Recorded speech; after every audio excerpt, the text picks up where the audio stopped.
Halamute sandwich between two hot trans women in space, and she's so mad about it. I would get so mad being sandwiched between two hot trans women in space. Come see how mad you can make me. Oh, you've read a lot of Yuri? Prove it. Name one woman. Halamede.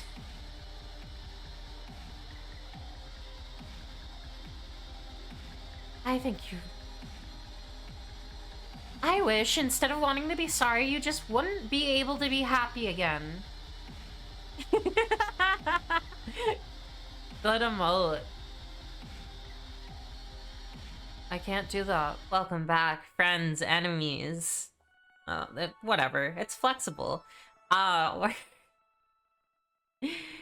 We're back. Oh, Saturn's hacking the stream.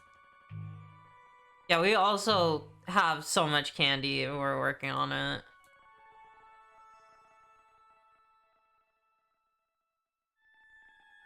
Really, the last time I played this was October 20th? Sheesh. We have so much candy. I love it. It's really good. Where's my gravity at right now? We're at 50-50. Where are we?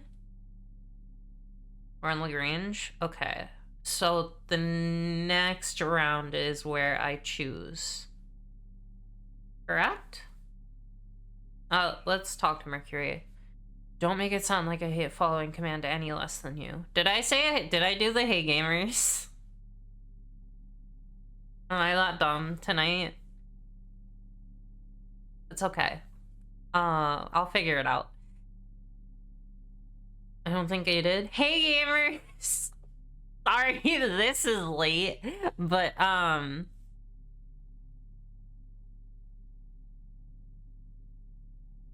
imagine being a gamer. I'm imagining so hard right now.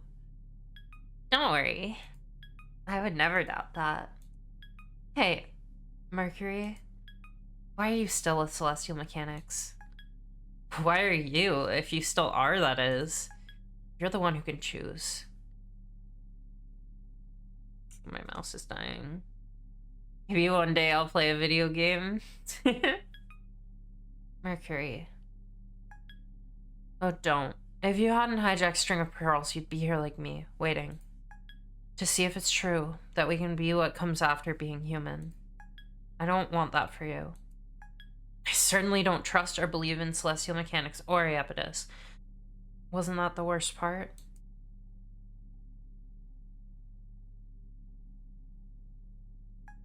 Even after he decided we weren't good enough to be the chosen pilots, neither of us left. He knew we wouldn't leave, because we already wanted it too much. Do you still want that more than anything else? I don't know. I know what I don't want, and it's to have nothing to show for it. Nothing to show for what? Coming to space, going to the academy, never having a chance to fight in the Cold War, not having a say either way, falling stupidly for the worst man alive. I'm counting on you, Saturn. Give me something better than just the same Earth we left. You never have to worry about that. I have only the highest ambitions for us. Those girls you're flirting with better have a decent future for us. That's all I'm saying. Oh, my mouse died. Okay. Sure, fine. Okay. Only if it's a really good one. If nothing else, I'll make sure he doesn't get the future he wanted. Any future, but the one he wants is good. Give me and Ganymede a good place there, wherever and whenever it is. Now time. Next resignation 2. Nix, you fundamentally misunderstood the purpose of pursuing the dream of space. I never sought to correct you. After all of the great things you have accomplished are the result of that misunderstanding. You believe that your dream, so universally loved, was loved because we wanted to come true.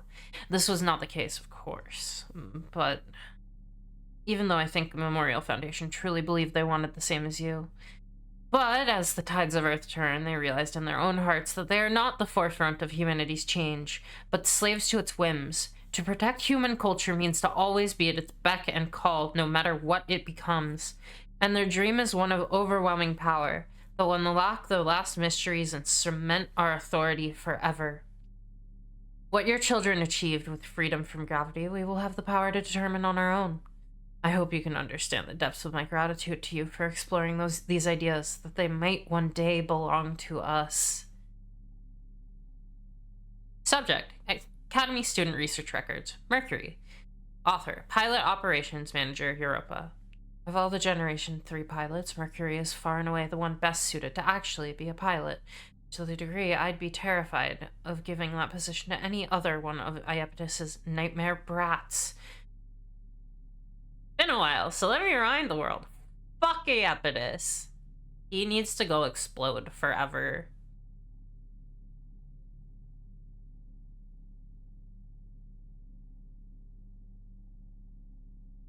So, there's absolutely no chance he'll be assigned, of course. He really is trying to maximize.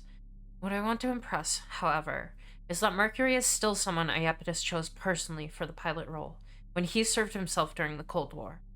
Alongside the current second-tier candidate, Saturn, Mercury used to be a lot different, which is obvious.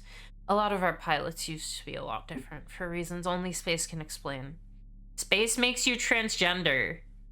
This is a fact. I think reducing it to Mercury's personal stake is as incomplete a reading as it would be for any of the other pilots in celestial mechanics. Some of them even know exactly what they're doing, Mercury most of all. I don't think he has petulant grudges against humanity. He's just very critical. Fuck Iapetus. Okay. Damn, you could go become transgender one day? Yeah, you just gotta go to space. Oh. Alright. Deeper cuts. In the Garden District, close to the malfunctioning and broken tidal reactor that kept the colony together, time and space aren't quite right. It's the perfect place for a real fight. How deep under Lunatera's skin do you think she can get? Go kissy the moon, I believe in you. Can you give her a kiss for me too? Can I play this with a controller? Ugh, this place. I can. Sick. You don't feel like seeing home again? Aw, come on. Oh, I missed a fuck Iapetus? Fuck Iapetus. Fuck him. Fuck him all the way through time and space. In part 5 of JoJo's Bizarre Adventure, they beat the main bad guy by making him suffer dying infinite times or something. I don't remember specifically what they did to him, but like they trapped him in every moment of time at once. That's what Iapetus deserves.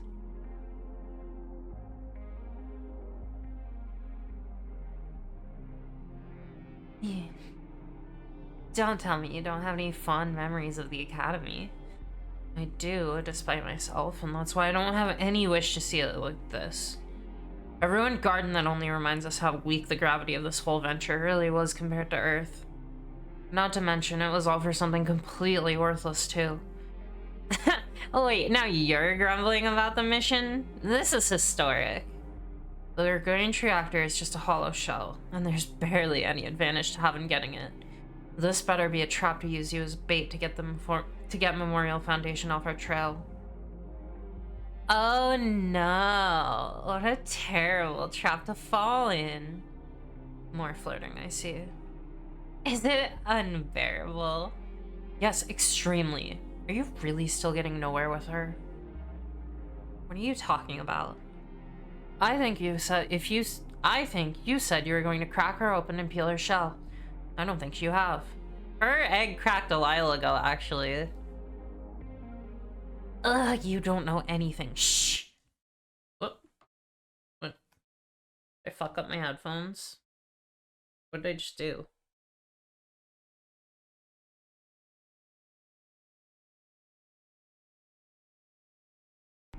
There we go. I am completely and utterly correct then. She's highly evasive. Point blank or sniper shot, I can't seem to hit her. Your type, I see. Shut up! I want the Academy's most notorious heartbreaker to look like an idiot at me, so I win. So shut up! She's even stupider than I thought she was. But she's not as stupid as me. Ugh, you're the one with your guts all over the place. Fine. I'm frustrated, alright? But it's not because I'm not getting anywhere or because I even care. Alright, this time I'm done playing. Happy? If there's anything there, or if she's just metal all the way through, I'm going to find out. If she is that boring, I'll never forgive her. But I'm coming back. Oop.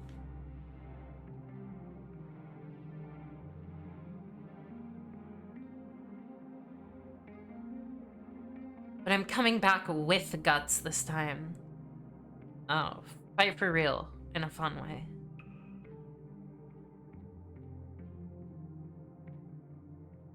Not long ago, the Academy gardens were beautiful, and they were warm.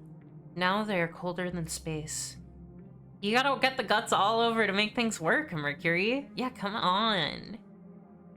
It's like you don't even understand that my body is made of plastic and can be pulled apart like crab meat. I am heavily considering getting the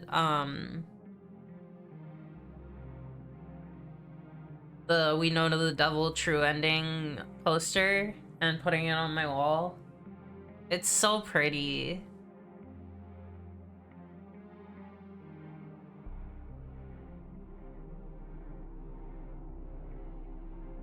Now, they're colder than space, because no feeling is as cold as wet is, not even vacuum.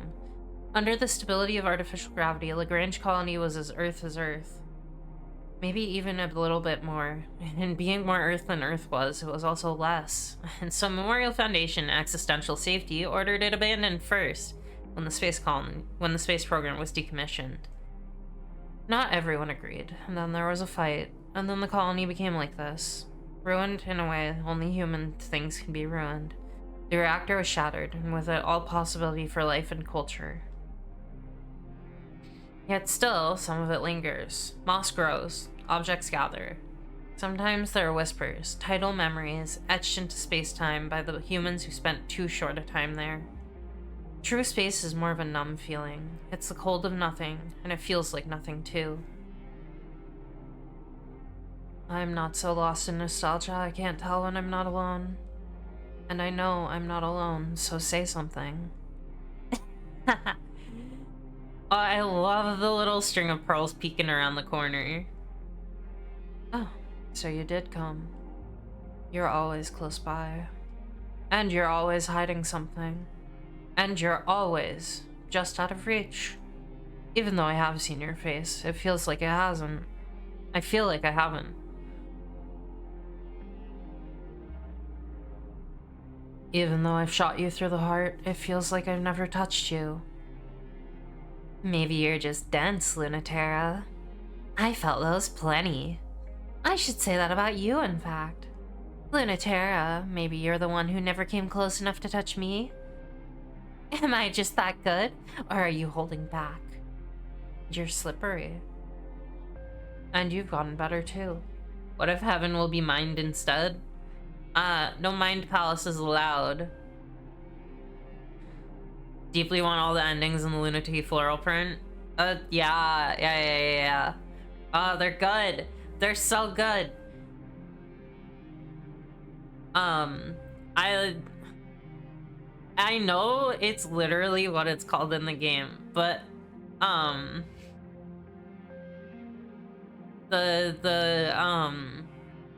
the crab meat poster where the description is Saturn like cracks open a mech to reveal the delicious crab meat.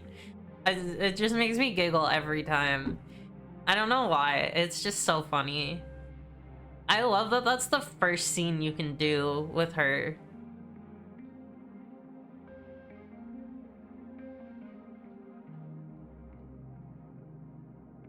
She finally gets her lilacs. Yeah. Oh, Helmut? Okay. Time for me to flirt with no glasses on. 2 minutes on the clock. And go.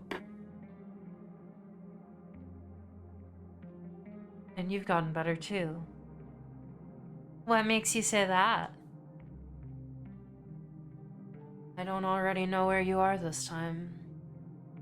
I must have been doing pretty awful before then. No, you weren't. But it's still unbelievable that you've gotten so good in such a short amount of time. So I don't believe it. This is so hard. There's no hiding how much I suck, huh? No, the opposite. There's no way you shouldn't be this good. You weren't this good before. That's not true. You have definitely been trained, haven't you? I never fought other pilots. Did you fight something else? That doesn't count. It was nothing but training. And then nothing, and then nothing. The existential threat was never... Ugh. Ugh. The existential threat was never real, just a trick of the light. And our weapons pierced it with 100% accuracy every time, and no one was ever hurt. And it never became real enough to fight. That's true. That's also true that this isn't a real fight either. You were right when you called it play fighting. These machines weren't ever designed with practicality in mind. They simply aren't made with intention to kill. I've read plenty of Dr. Nix. I don't need the lecture. And you're not even explaining it right. They did make ship selves with practicality in mind. They made them specifically in a shape that will not allow for death and war. Oh, okay, I can see again. Now I can look at all of the comments of you bullying me. You're calling me cute when I can't defend myself? Oh my god.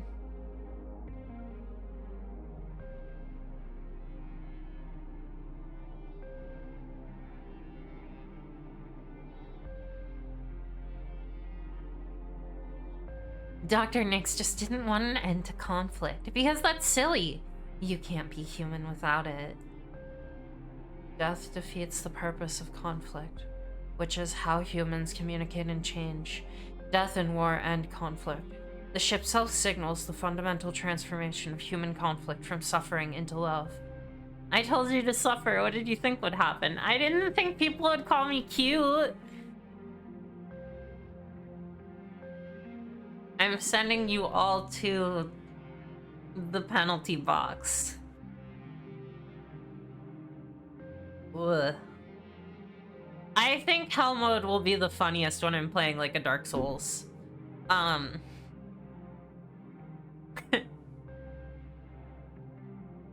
not going to a penalty box. Yes, you are. If you know it, explain it the right way. If you knew Dr. Nix, you might have a harder time taking it seriously. I'm not part of Cradle's Crisis for a reason, you know. I'm not that dumb. I love these nerds arguing about theory. A statistically significant portion of chat is engaged to you. Well, I mean, that is true. Not that I don't get the appeal of wanting to be that dumb. Just kidding. No, I do too. Pluto has that effect, doesn't she? Yeah, I feel dumb every time. The fundamental transformation of human conflict from suffering into love line, especially. Love is conflict. It's important. If people die, they can't love. She really makes you want to believe with your whole heart. I need to play Slay the Princess. I'm sorry. There's only one box I'm getting in, and I don't think you're capable of putting me there. Nora, I'm driving you to Planet Fitness right now. Even if you never really quite can. And neither can she. Yeah, but I also want to play it. All the way through. She just tries very hard. Lunatera, why are you really here? To stop me from taking a worthless artifact? To fall into an obvious trap? For another chance at stopping me once and for all? To rack up the glory and take all the errant children home for Memorial Foundation? To mess me up? Or to make out with me? Saturn feels herself growing in Lunatera's eyes. Suddenly, clearly seen. Wasn't I just perfectly clear? What's the ship body for, anyway? I'm here to communicate. Lunatera, you're really shallow and kind of dumb.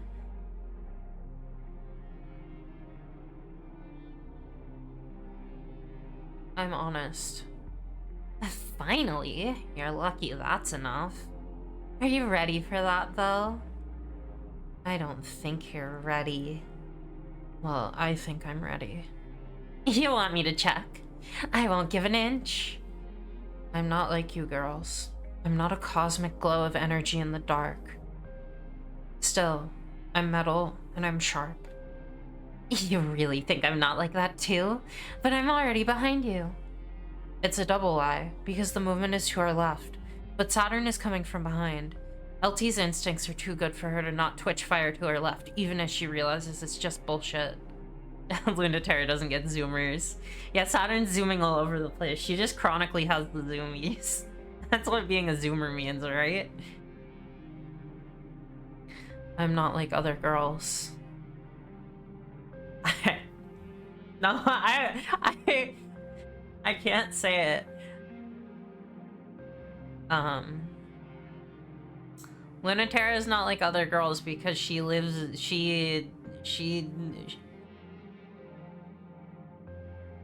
I can't think of a lot. No, why is my brain not able to jokes? But then there's nothing. The feeling of being so close to being struck that she can't tell if she was or not.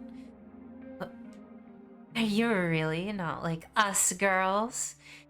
I'm nothing special, like I said. But you dodged it. It wasn't real. Nothing to dodge. Obviously, that's the part that's hard. I'm fighting for real, just like you wanted. You're the one who wants that. And fine, dodge this! Lunatera's vision fills with pink, the neuroelectric toxin melting into her skin. It feels hallucinatory, weird, stubborn, aggressive, vulnerable. Just like Saturn. In the poison electric haze, Lunatera feels a little like Saturn. Ha! Got you! Always thinking about how Saturn and Europa are the ones who pushed back on her separating herself out while Pluto gave up years ago. Pluto! The Planet Fitness box is here. Yeah, her name is Saturn. You plug her in through a port on her back, and then she covers you in pink goo that can do any number of things to you. I like being wrong sometimes, you know? I like not being Memorial Foundation's perfect ace. It doesn't seem to really suit you, if I'm being perfectly honest. Neither does playing by the rules. Shout out to Saturn! If ship selves don't play by the rules when you're fighting, it stops looking like fighting. Oh yeah? What does it start looking like? Also, that's not where I am. Liar. Are you willing to bet on it? Yeah. Then go! Stakes of hard light are fine for flirting, but that's not what this is. The Merecrisium spear, made for reconciling the Earth and the Moon, is meant to be used up close. It's the distance where skin touches skin, the obligation that humans have for other humans, hard like gravity and warm like light. If no one has been worse at wielding that duty than Lunaterra, she's all the more the one that should be carrying that weight. Saturn only realizes after, when the lightness and heaviness starts to lift, that it had hit her too. Oh, wow, I didn't think it was even possible to have a gravity less suited to you, let alone for you to be so good at using it. I really hate being in charge, actually, and I'm bad at it too. But sometimes, you're the only one left who can do it. Lunaterra really is just out here saying, if I have to, I'll top. Even if you hate it, and it's totally self-destructive. Especially then. Sometimes I think, why do we have to fight anymore? Let's just do this obscene other thing. The thing that fighting could be. And then you say something like that and I want to fight you so bad! You wouldn't get it. You're hilarious! It makes me want to see you squirm! Like, in a nice way, though. You can try. What? It's just funny. I love it when you play cool. Because you're not. Let's communicate aggressively. That's what humans do. Sure. I've already given up on that worthless reactor. They're never gonna scold me enough to make me regret this.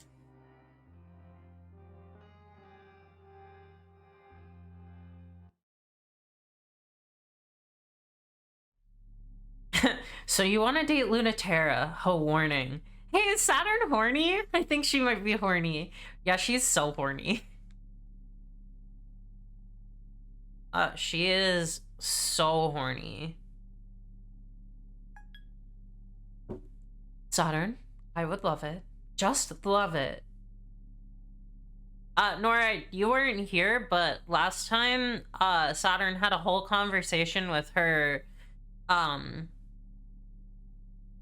friend Mercury here about how often she sends him her nudes. Just so he can look at them and tell her if they're good or not. It's also flirting, but, you know. Saturn, I would love it. Just love it. Yeah. If you messed everything up this time. Is this reverse psychology? Did I really reduce you to that? I'm a little impressed by your persistence in nagging me, but now I'm feeling like I pushed you to your limit. Shut up. As always, I'm serious. Messing things up is literally the only thing in the world no one has ever needed to specifically tell me to do. That's important. Photography is a skill that only improves when you let your work get critiqued. It's true. And that's why Saturn is sending her nudes to everyone in the fucking galaxy. And she always asks for consent first, which we know from Halamede is the primary sign of womanhood. Oh, Halamede. Every day I think about the Saturn's ass isn't even that hot tweet. And you keep yelling at me when I do. I've been looking into Iapetus's work on the Aversion Project. Oh. How much do you know? More than you know. Of course, I was always suspicious that Iapetus decided to support us. He was insistent in his interest in taking humanity to the next stage. As if that is why any of us wanted to connect with the so-called existential threat. People who already had everything on Earth couldn't possibly understand. They just want even more for themselves. That's what I thought too. Iapetus's plan is very attractive to certain factions in Memorial Foundation. Certain factions in Memorial Foundation really liked the days when humanity was united against the existential threat. This game has 4 endings, but there's a little bit of dialogue for each ending that changes depending on the character you're playing as. So I am doing those little bits of different dialogue in between those endings. And then I'm gonna do the final ending, which I don't necessarily know is, I mean, let's be honest. Although it's much more attractive when a girl does not have an ass. If I were to care about something like that, I don't. It would be Pluto's. It's very good. God, how mean.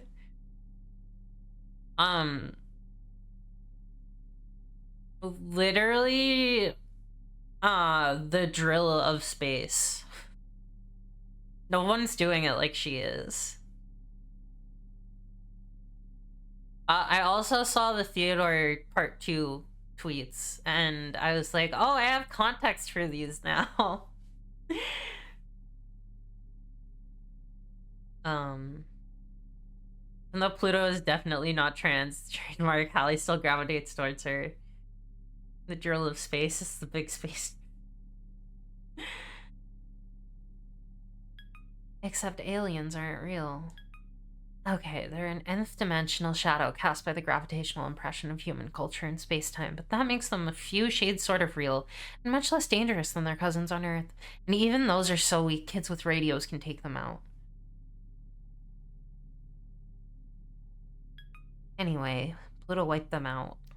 That was the whole plan.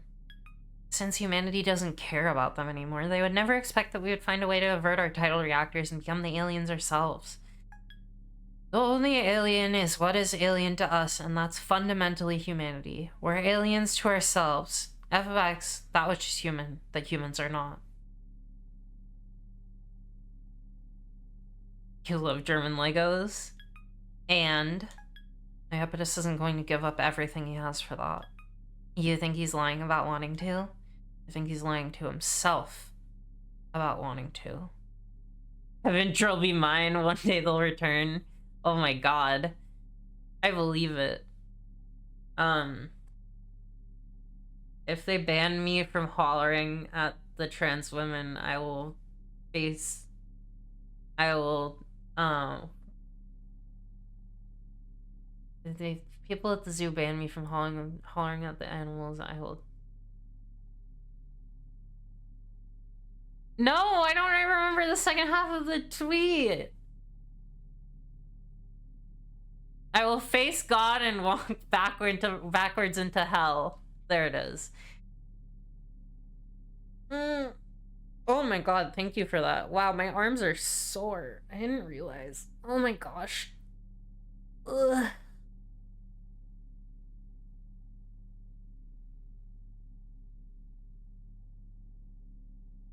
Ugh.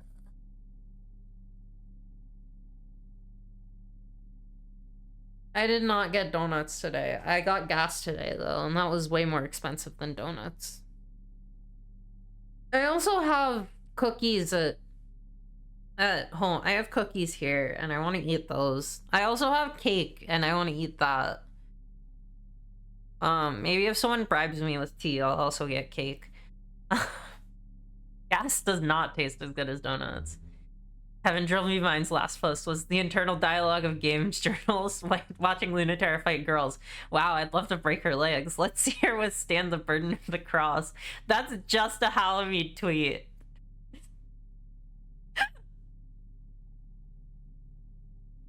We have so many sweets, we don't need more donuts. However, I think he's happy to let us complete the project and go home. Oh, I was going to say, I love how Saturn is honestly one of the smartest characters in this game. And, like, she's just so fucking traumatized and tired and horny, and she just wants to be dumb and fuck and, like, I love her.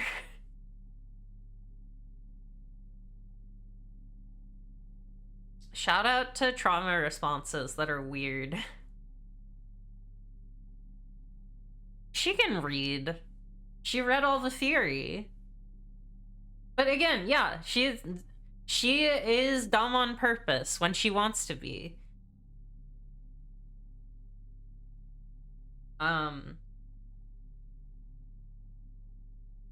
I relate to her in the response to trauma.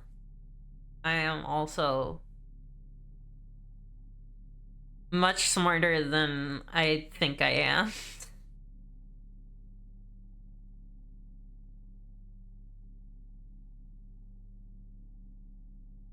Cursed by consciousness. So true.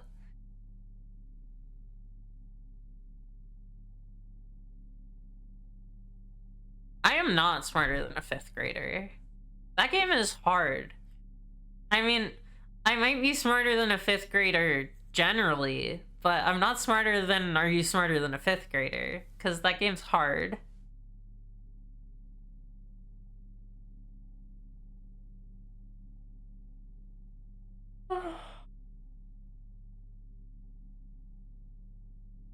I think he's happy about to let us complete the project and go home.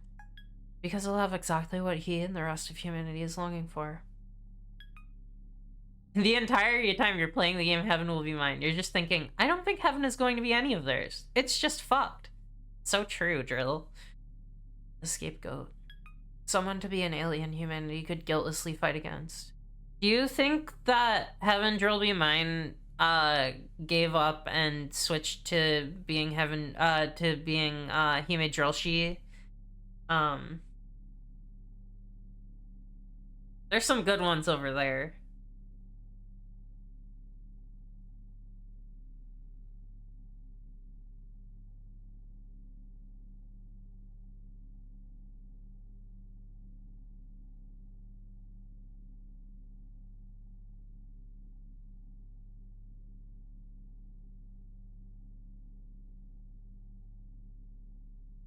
Oh, I need to go get water. I just realized I don't have any. One sec. I cannot complete the request.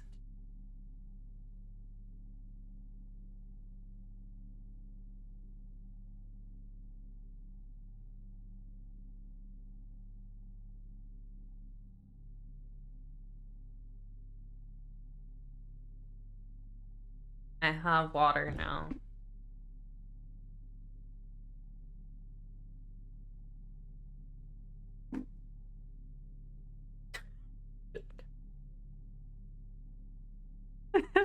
I went to Hime Drillshi, and the second tweet is Rising New Yuri Light Novel. Hopeless. This stupid fucking dyke can't read. Feels like a personal attack against me just because I wrote several letters daily to the author to try and make him do an anime instead.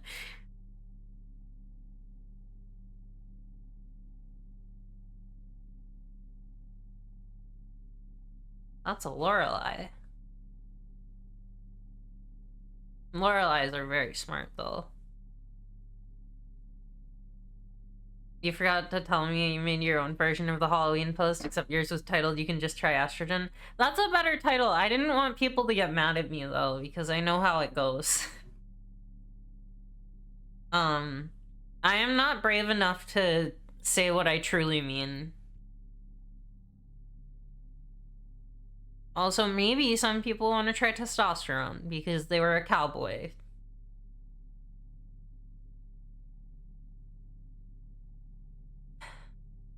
A scapegoat. Someone to be an alien humanity could guiltlessly fight against. Okay, they're not the same person. That makes sense, though. Who knows? I love...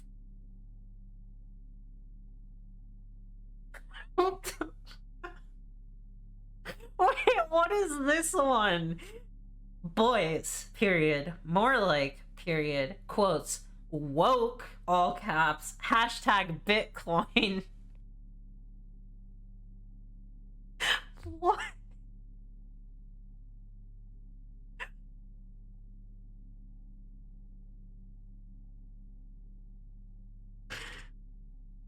stupid. Drill is stupid. So true, he made drill she. A scapegoat. Someone to be an alien humanity could guiltlessly fight against. Yes. I'm fine with abandoning Earth. It hasn't given me anything. But not on his terms. Not ever. Don't worry, Mercury. I've got a plan. No matter what, it won't go his way. Instead of these super subscriber-based badges, Twitch should let streamers award merit badges. I would give people so many badges for making me giggle. Subject, free. Ganymede Intercept. Do not read Saturn. Author, Bridge Information Officer Mercury. Right.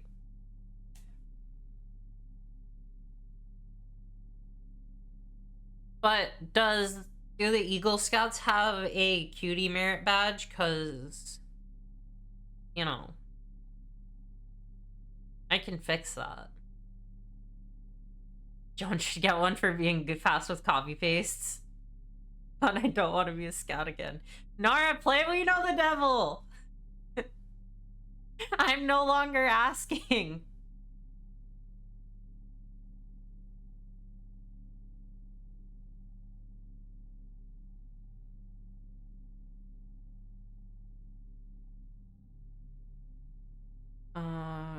I'm completely uninterested in communicating with the Iapetus in any capacity that's not technically. I know my boundaries, but you're very nice to worry. I know you're not jealous because you do respect me, but don't make me worry. It's what it's what I like about you. Given the number of Eagle Scouts who now take estrogen, it doesn't seem to be an issue. Do I look like the kind of person who is kept up to date with BSA merit badge list? Yes. I don't think so. I do think they're not giving boys badges for being cuties. That would raise some questions already answered by my shirt that says there's a problem in the Boy Scout.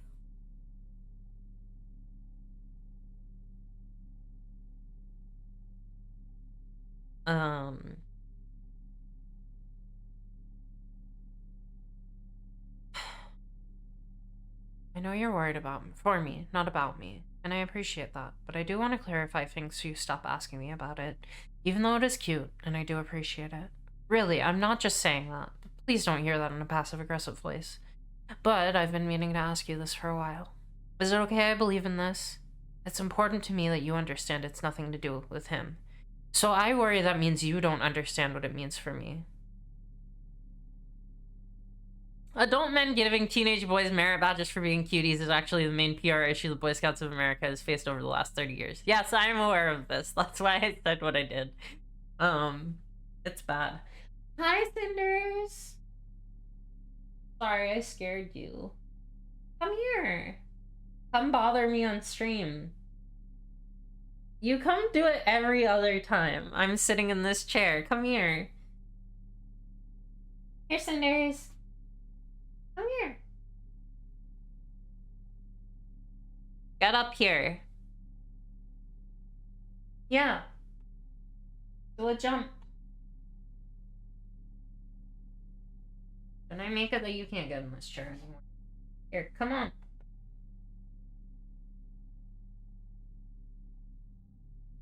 Coming out.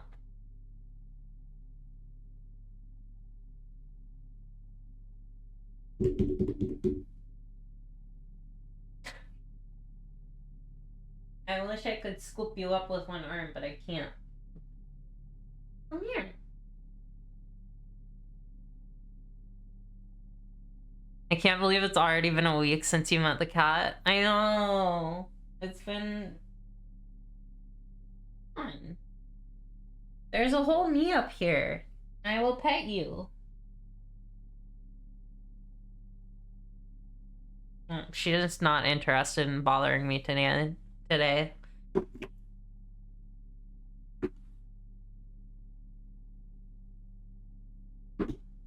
Come here. Come on. No, she's flopping. I am touching her tummy. Come on.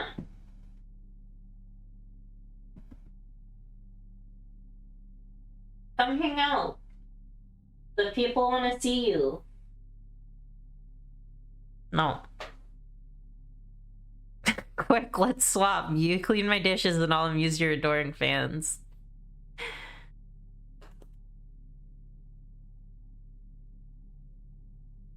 I don't believe humanity needs to be punished. I'm fine being human, but I think an important reminder is needed. Not alien in the sense of a foreign other that can bear all of our rage and hatred, but alien in the sense of casting our own futures into relief. I think what we need is to see what we see as a result should shame us, but there are many things we need to see. You'll probably say you support me and believe in me. Thank you. But you'll also say that it means something to you too. And that's really why I love you. Okay, I'm gonna try and scoop her.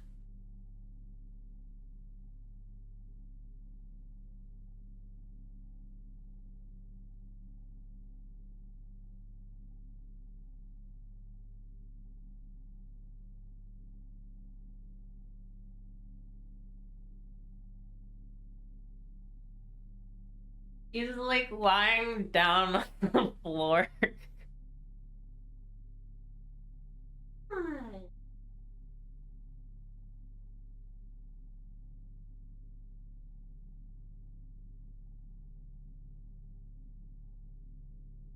There you go. Start purring. I got the engine running.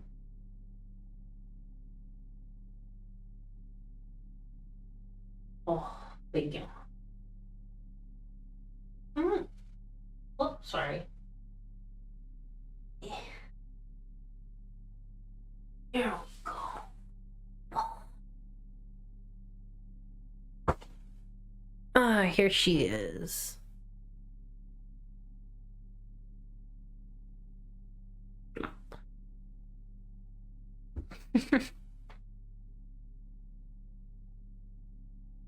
Okay, she doesn't hate me. There she is. Come on.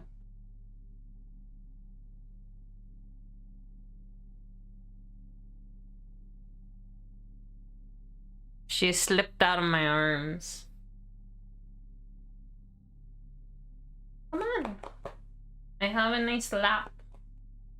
No, she doesn't care. Okay. String of pearls final specifications. Iapetus message insert. Intercept.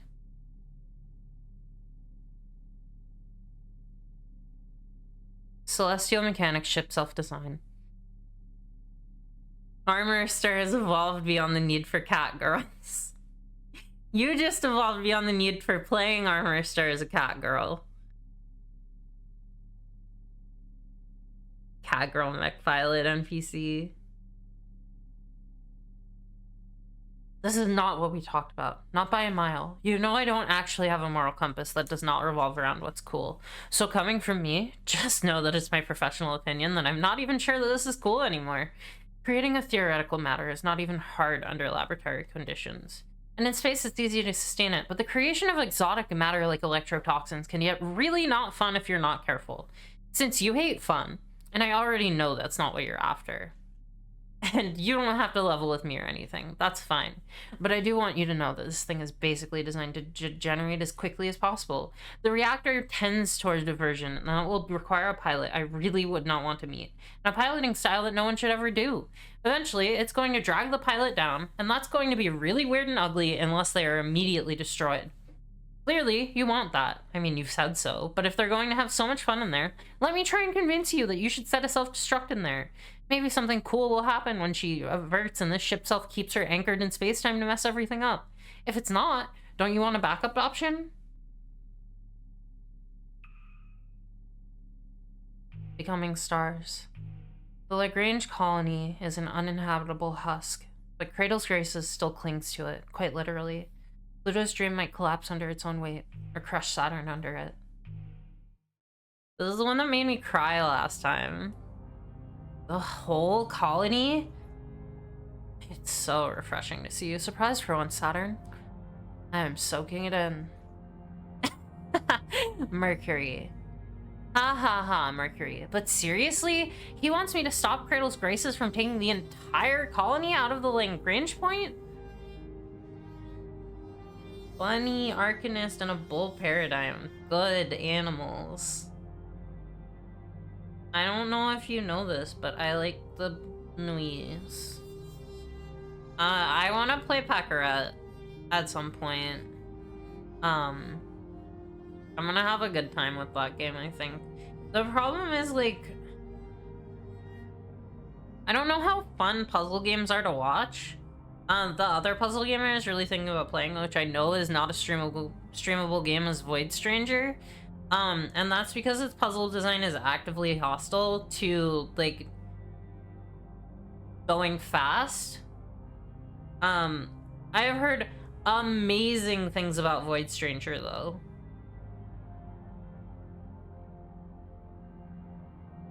I need to play it.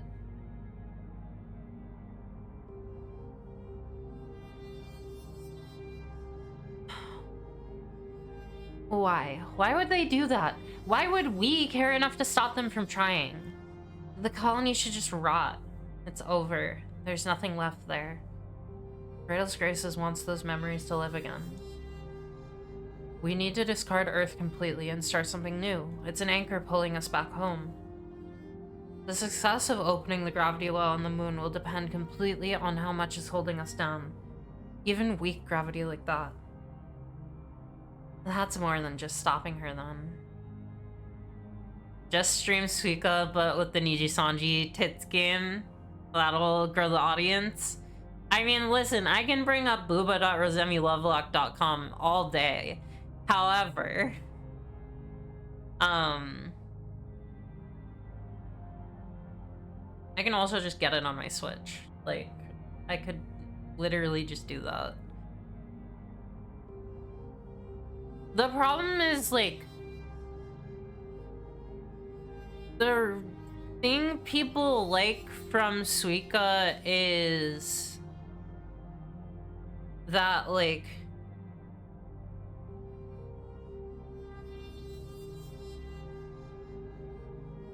people like the reactions to Suika, and I don't react to things in that way.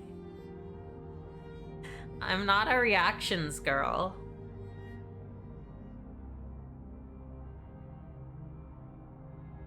That's more than just stopping her, then. You want me to destroy the colony. That's the mission, yes. Not that I'm not the greatest, but isn't that basically impossible for me? It's huge. There are smaller moons. Pay for N64. Nora, that's $70. I'll split it with you.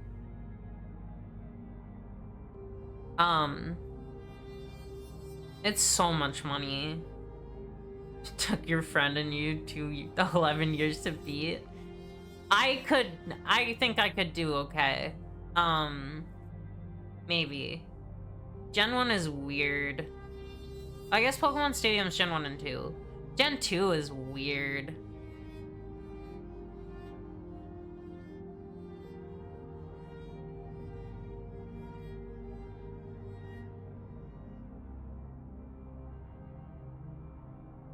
You started that endeavor at 6 years old. That makes sense. It's not balanced well. I love the rental Pokemon. That makes it easier for me. Do your best then. The less memories, the better. I thought you didn't have any problems, that the colony would just rot. That's a funny joke. We both went through the same shit. Don't ask me that. Every happy memory is made retroactively disgusting by the sort of person Aeptis turned out to be. Yeah, Battle Factory, my beloved. I love Battle Factory. I hate him so much. I will never get over how much. Saturn. Yes, Mercury. Then why are you still pretending to be with Celestial Mechanics? Why are you doing this is the real question, Mercury. You know him like I do, so why are you still here? I apparently have enough power to destroy a colony, and I can ditch him whenever I want. Leave celestial mechanics, take Ganymede. I'll protect you. I'll make sure there's a good future in the end. You absolutely will not be fine if I leave. Of course, I don't trust him at all, but he wants what I want. It's what you want too. I can't trust him on anything else, but I can trust him on that.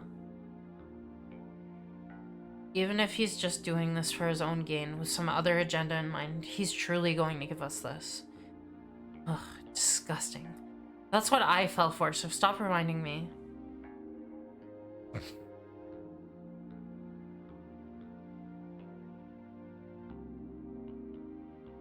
Well, that's why I trust you too, of course, even though I shouldn't. I know you won't accept anything less than what you want. If you can get even half of that, it'll be more than enough for me. Battle in physical space for the future. Battle in narrative space for each other. Saturn rushes in because Pluto is ready for this kind of fight. This is not what I was expecting. Like, you're kidding, right? No, Pluto isn't joking. The farthest thing. The swirl of cosmic nebula dust that completely obscures the colony in Pluto's warm embrace is no punchline. Only insofar as it is true that Pluto is so strong it's funny. The colony no longer resembles Earth. Now it's a gas giant, or maybe a star waiting to be born. Whatever the case, even though it's certainly much too late to do anything about it, there's an invitation from inside. Just come try. You must think I'm really dumb.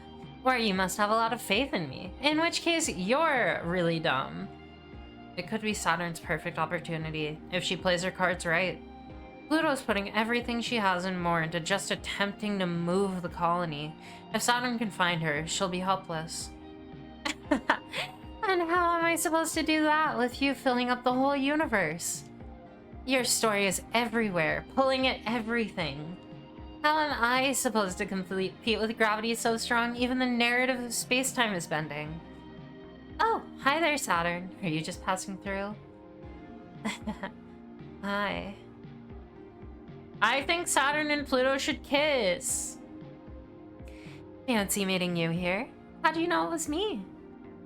Weird to find you in the middle of an inconceivable cosmic cloud only you could create.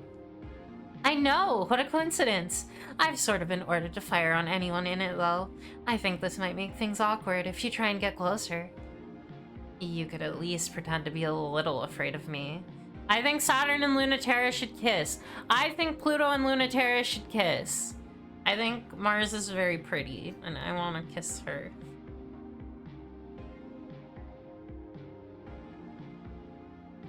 I think a girl should be cuddling me because I'm cold and eepy, but we don't always get what we want. Or get what we think we want. Or what we think. I am, just a little. But even if I should be, I'm glad to see you. I hope that's not a lie. On either part. No, it isn't. I know you're dangerous and very special, and you wouldn't be here if you couldn't stop me.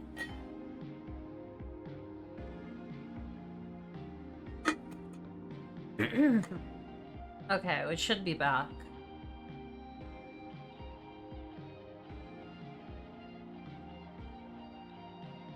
Hello.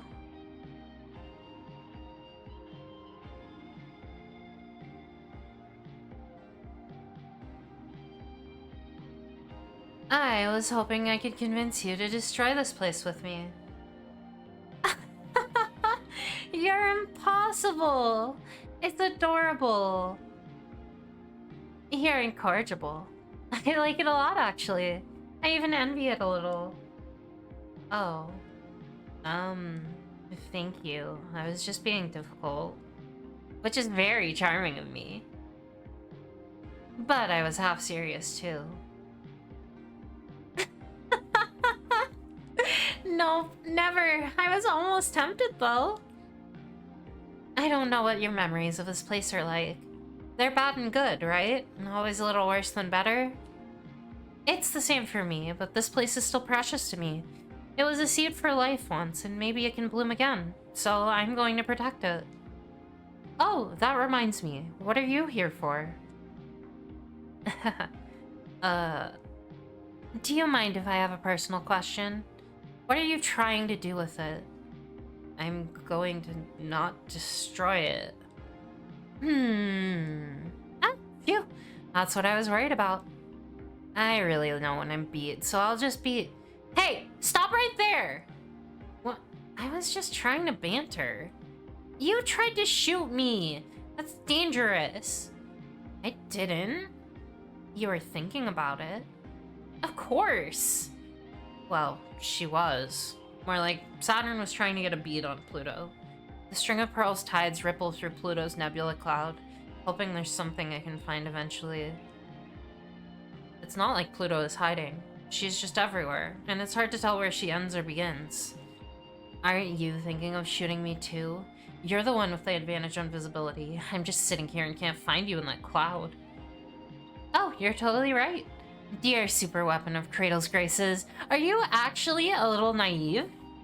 I gave you the benefit of the doubt. Was that wrong? Obviously. Sorry, I never learned to be on my guard.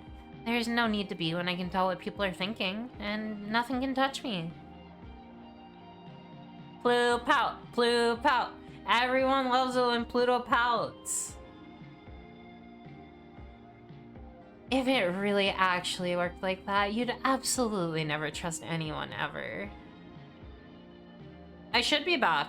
Try refreshing. Oh, you can't hear me if you can't hear me, right?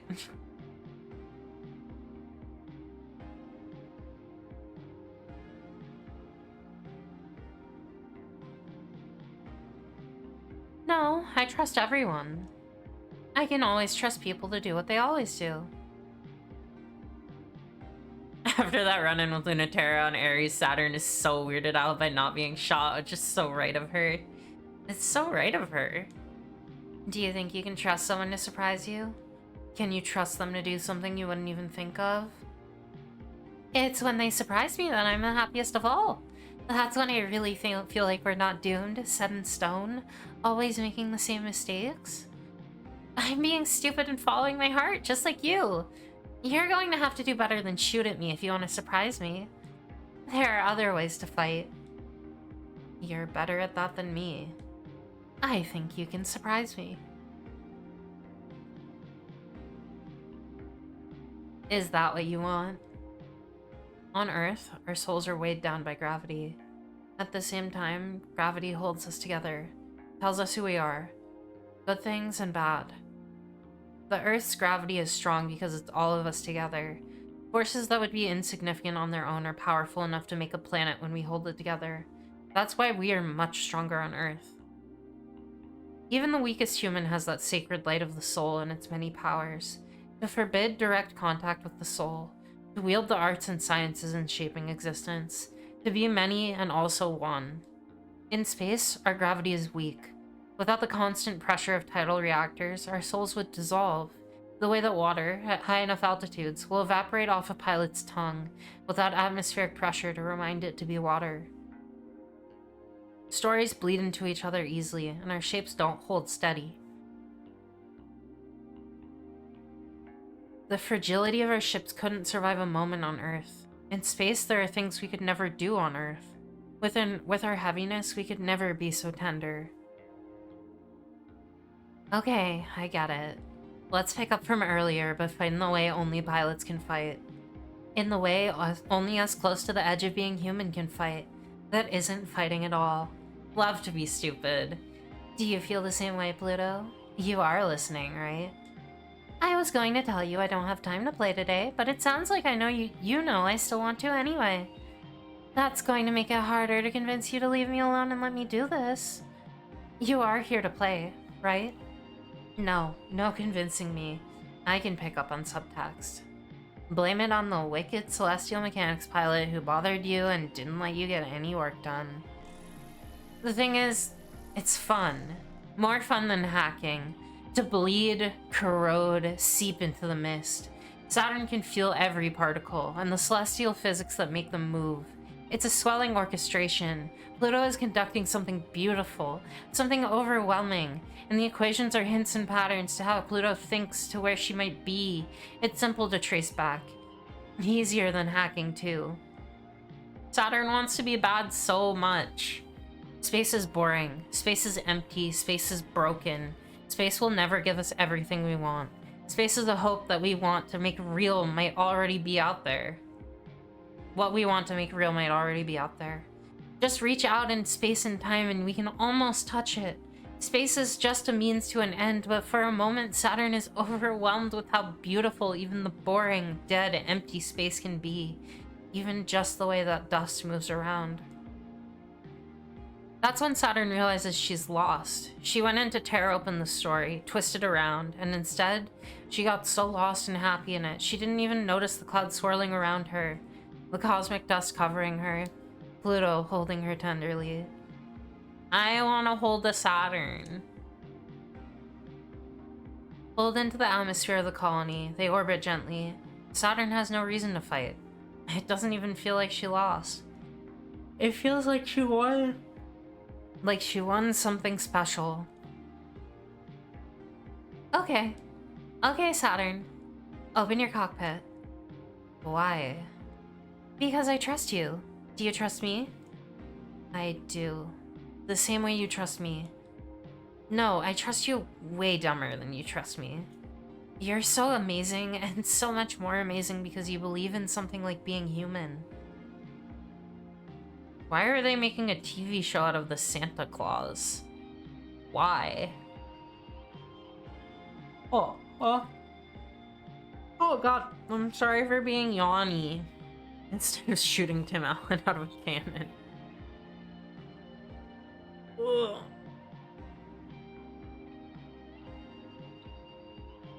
Fuck Tim Allen. Don't fuck him. You pour your everything into something that won't pay off.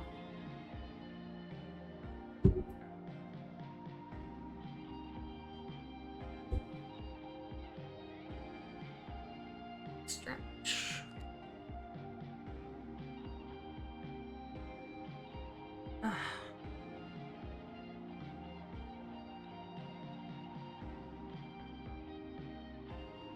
Oh, that feels really nice.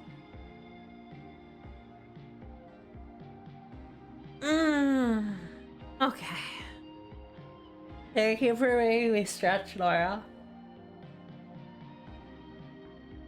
I will not fuck Tim Allen and you can't make me. You pour your everything into something that won't pay off. That makes me mad, but sometimes I think it might work. Saturn's cockpit opens. Naked guts. Exposed circuits. Prune Macula's thumb presses against Saturn in the distended cockpit, exploring. Oh no. You're really hooked in good there. I will make him fall off a roof, but I will be amused becoming the next Santa Claus because of Judaism. Good. Shout out to my tweet. Let me find it.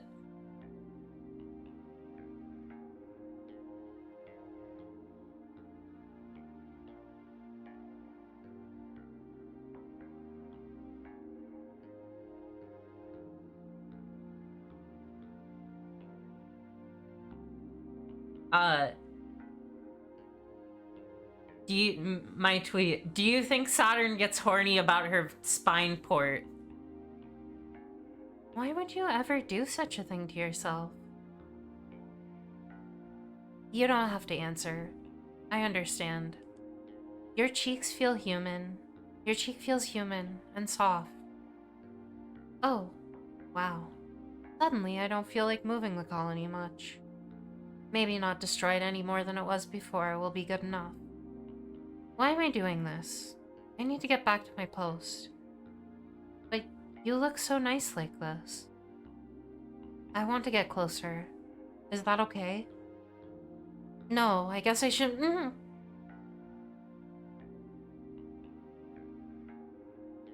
Wow, that's so...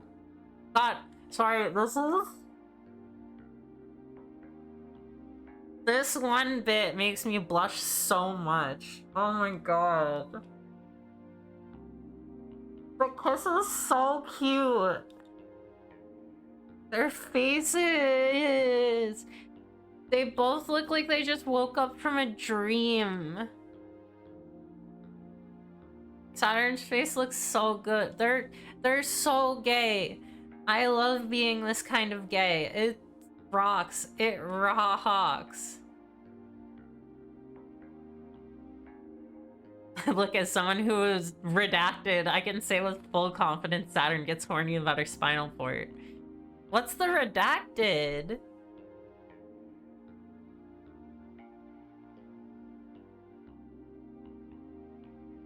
That other focus on Pluto. She's so right for that. She's so right for that. Wow, that's so... What a brazen move. The redacted thing is redacted. Thank you for redacting the redacting. Okay, okay. Maybe you really win this time. Oh, they're so cute.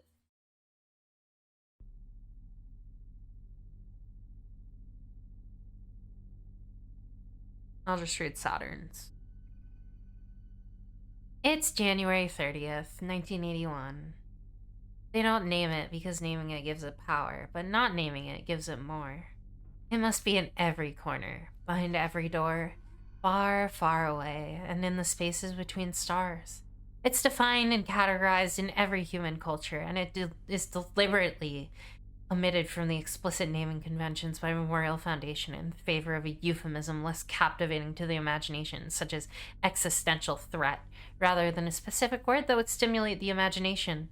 But a trick like this will not work. And the euphemism is a hollow void that can hold fears and all possibilities.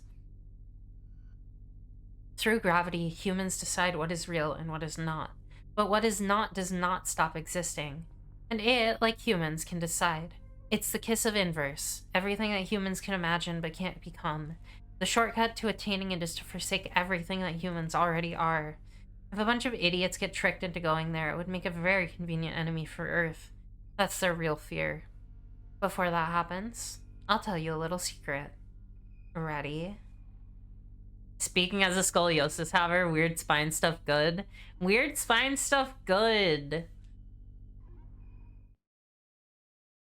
I like giving spines kisses. Route installation complete. New OS in operation. Celestial Mechanics fleet collecting in the orbit of Earth's moon. Request for assistance received. Ignore. Awaiting manual input of mission parameters. Assist Cradle's Graces and Celestial Mechanics with the opening of the gravity well and changing gravitational constants to make conflict with Earth possible. Mission created. Get in as much trouble as possible with a Memorial Foundation ace. Mission created. Calculating gravitational slingshot data from server hack. Ready for launch? Yes.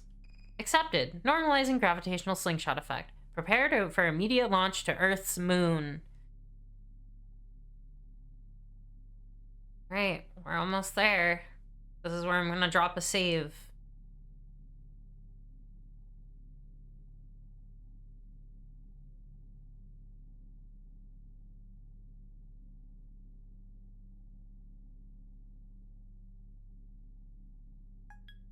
Do you think about Neith still? That's out of nowhere. I think about them every day, obviously. They're the reason Celestial Mechanics exists. Neith time. First to understand what happened to them. And then, because we couldn't stop thinking about it. About how to make what happened to them happen to us. We still don't know what it was exactly. They had to get us all together. To reach through space and time and contact the existential threat wherever it came from. To make sure it truly had been defeated for good. I think they were really hoping it wasn't. We felt the same, especially us, who had never gotten in a fight yet. We reached together as far as we could, and Neith reached farther than anyone. I didn't think it would have been them before anyone else. But I didn't know them. Was it that they reached too far? Or what? Or something reached to them? What's the difference? In the end, they got it. Whatever it was. Are you having second thoughts? Maybe. They were the only one. I always wondered why that was. Were they special? In a good way or a bad way? Were they chosen? What would be the criteria? We know it's none of that, though. Just a lonely, unchosen child.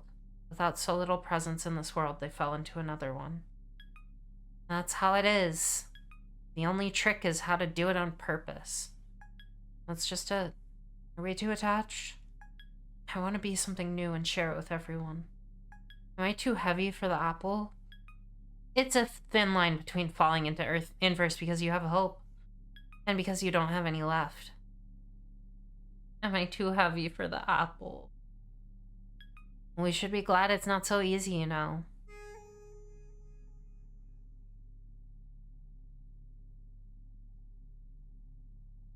Subject: Why children?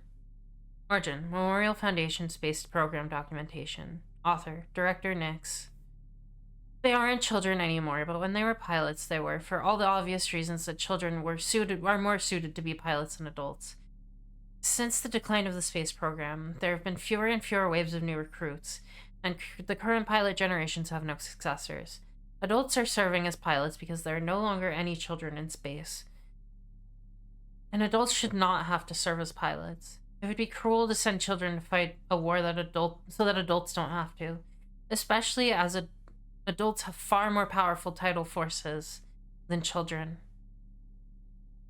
In their physical and metaphorical manifestation, tides are the measurement of the authority that culture has over the universe, the light of the soul that turns all impossible things into our dominion.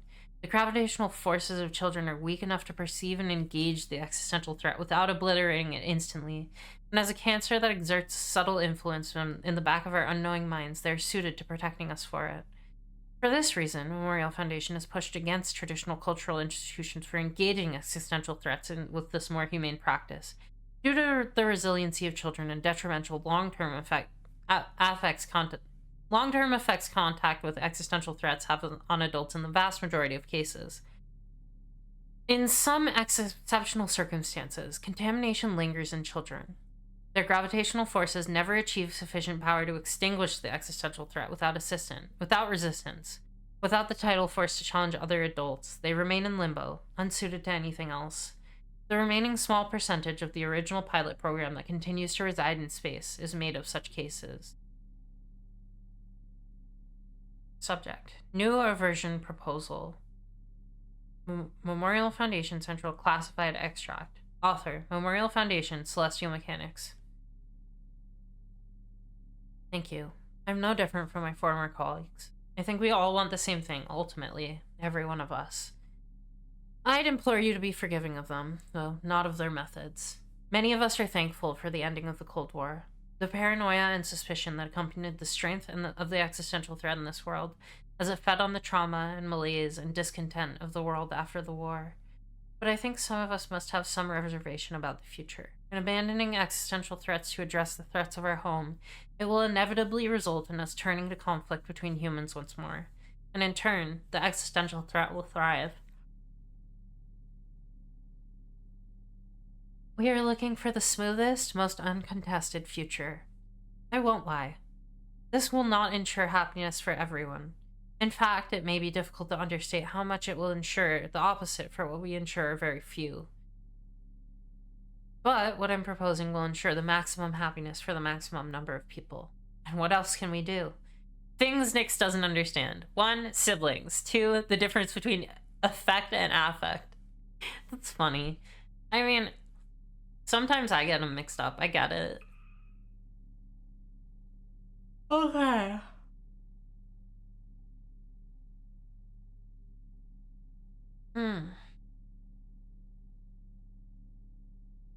So, let's do Lunaterra first, and then we'll do Pluto after.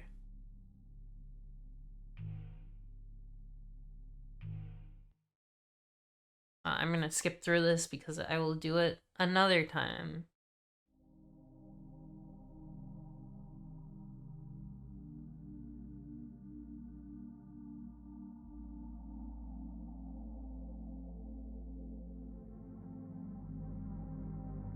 I wanted celestial mechanics here. Let's just enjoy the music. Because it's really fucking good.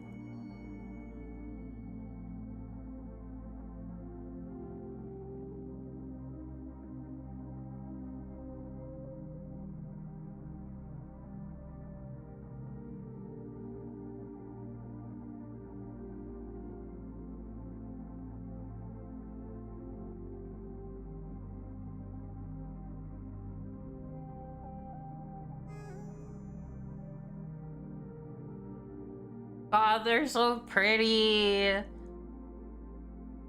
We'll also do this again when we get to Pluto.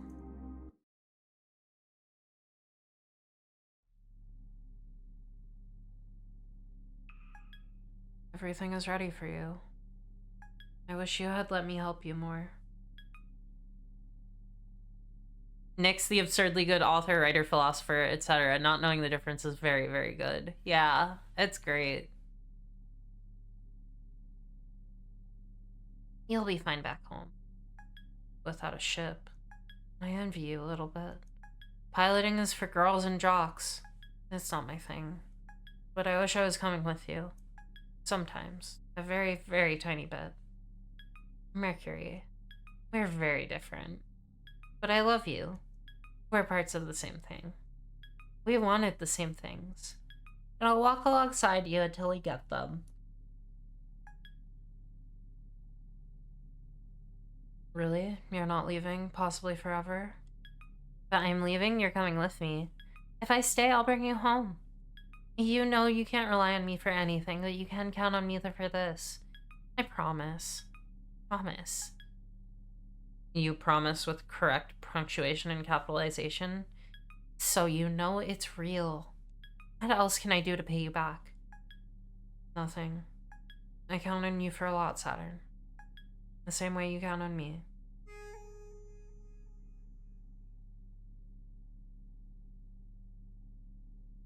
My Children. Memorial Foundation Native Sphere Archives. By the end of the space program, with recruitment having stopped almost a decade before the official decommissioning of the space program, all the pilots had become adults. Yet they were recruited as children and spent the fiercest years of fighting against the existential threat as children. Much like criticisms levied at scout programs on Earth, it was a motion that Memorial Foundation considered heavily in deciding how to recruit pilots. Children have no special piloting qualities, with much weaker tidal authority than adults, who of course have the tidal authority to engage other adults. Adults would be stronger and more powerfully able to use ship selves, much more so, the beloved and chosen adults, rather than the discarded and flawed children that were chosen. On Earth, adults with much stronger tidal forces than children will destroy this existential threat before even comprehending it, and because of this, those threats are able to hide in the world and prey on those who are more weak, such as children, or those who are unchosen, even as adults. Those who are strong enough should struggle with other humans, and those who are weaker protect the rest from the trivial threats outside humanity. Sustained contact with the existential threat often exacerbates this effect, and there is a cold twofold reason for delegating who will and who will not confront the existential threats. Children and the unchosen bear the burden, so adults will not be worn away.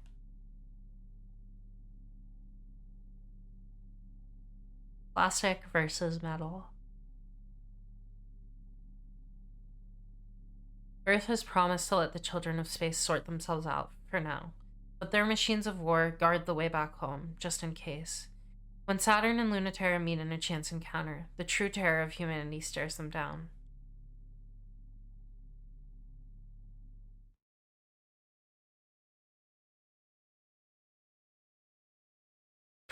I just realized I put author, writer. Let's say that was a comment on the difference between scientific and creative writing. You're fine. Standing up tidal reactor. Frequency double checks first turn. 100%. Frequency double checks second turn. Stop and spin them again. From 0 again, where were they at? 99.99999. But it doesn't matter. They should be at 100%, so we're spinning them again. Mercury, if I go out and die, it's not going to be because we didn't quintuple check every reactor pulse. Saturn, this time please, could you listen for once? No matter how useless I know that telling you this is. I know I say this over and over, but can you listen seriously? Tell me you're going to not be risky this time. It's not a game anymore. This mission is different. It's not ship self to ship self. These troops are real weapons from Earth designed for threats that are real, not existential. They are perfectly capable of killing. They are designed for no other purpose. It's not going to be an issue, though, because your orders are strictly to observe and not get remotely close enough to engage. They won't leave stationary orbit around the near side of the moon. They're Earth's insurance plan, and we can ignore them as soon as we make sure that's all they're doing. Don't joke about dying. That can happen. Won't if everything is perfect and you do exactly what you're supposed to. Finally matters this time, and you... Mercury. Mercury, please. Well, I'm actually really sorry, Mercury. I didn't mean to make you worry. I mean, I didn't mean to make you really worry for real. I promise I'm not trying to die, okay? I promise, okay? Making poor choices about who to kiss and what to do isn't the same thing. I listen to you and it's for real, okay? I wouldn't cross the line. You're my friend. No one else is worth you. You're the most important. We've been through too much. I wouldn't ever go back. Throw everything we've got away. You know that, right? Sorry, I'm acting like I forgot. Mercury? Hey, say something. Idiot, give me a minute. Damn it, I was going to act like I tricked you. I was going to get to feel smug making you think that everything was serious and I was going to lord it over you. But now I'm crying, asshole. Sorry about me, but I love you too, don't worry. They hide together in the peaceful moon's winter night.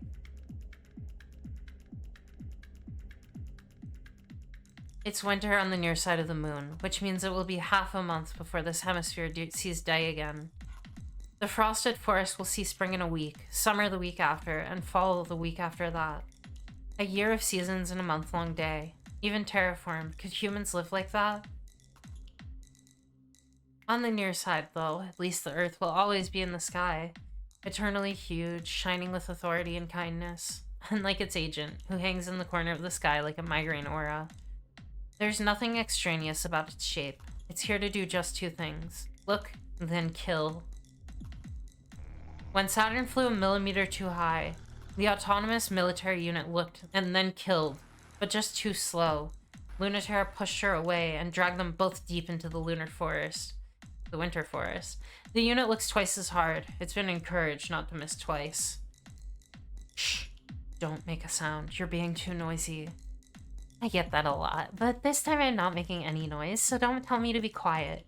You're the one flitting all over the place. They're listening for gravity. Vibrations are not the kind of noise that they care about, so keep moving and don't make noise in your heart. Don't make a sound in all possible senses. Don't make a sound physically, emotionally, or spiritually. Calm down. They don't sound like it if you're not calm. First of all, that makes no sense. And second, I refuse.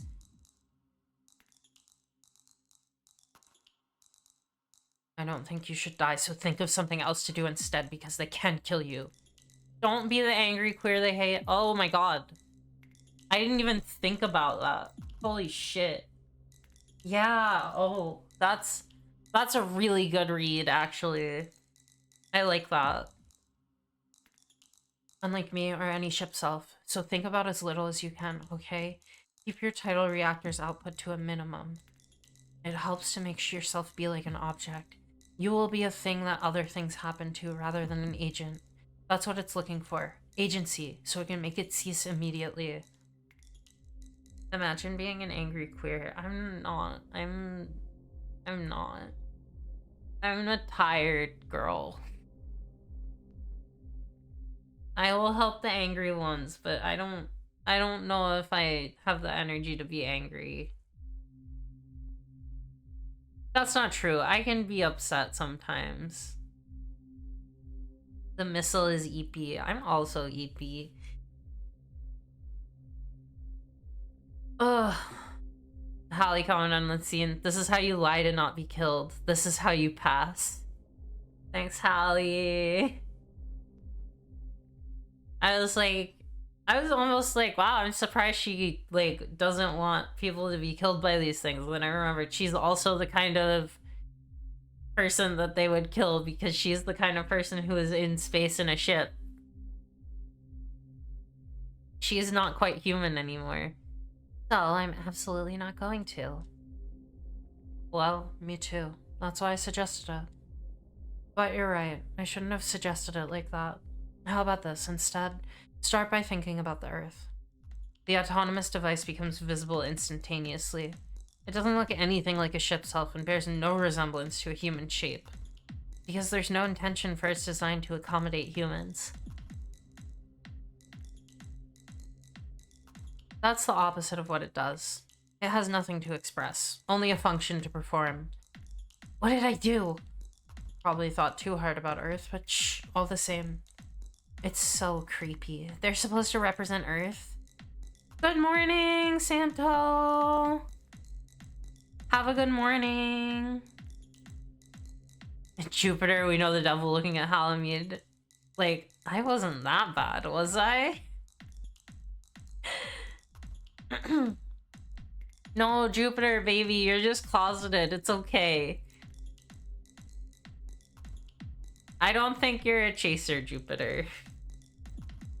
It's okay to love Venus. I love Venus. I love Venus so much. Oh my god. There's a very specific piece of game Hallie dialogue you're thinking about, or a long way of seeing it. Really? Is it the one with Pluto? Yeah, that's the only one I can think of where Away's from.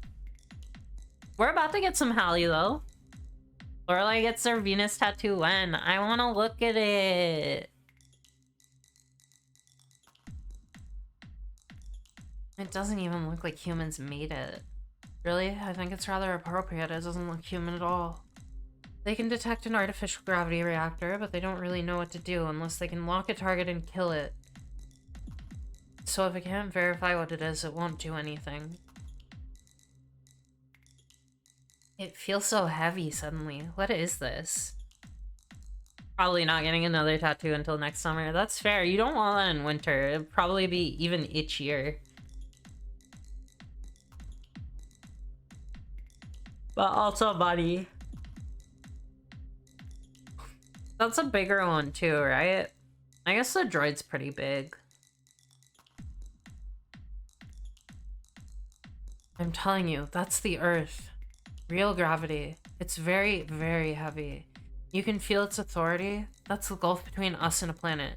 Oh, tattoo means no hot tub. That's... I understand now. Oh, I took a bath for the first time in, like, forever yesterday, and it was so comfy. I like hot water a lot. We also didn't have a bathtub for like 2 years. Being submerged in hot water is so comfy. Soup moding. Halamede in the soup. Wait, where's the Clementine Kesh being boiled in a pot of soup? I think about that when I think about Halamede sometimes. Halamede bathtub picture.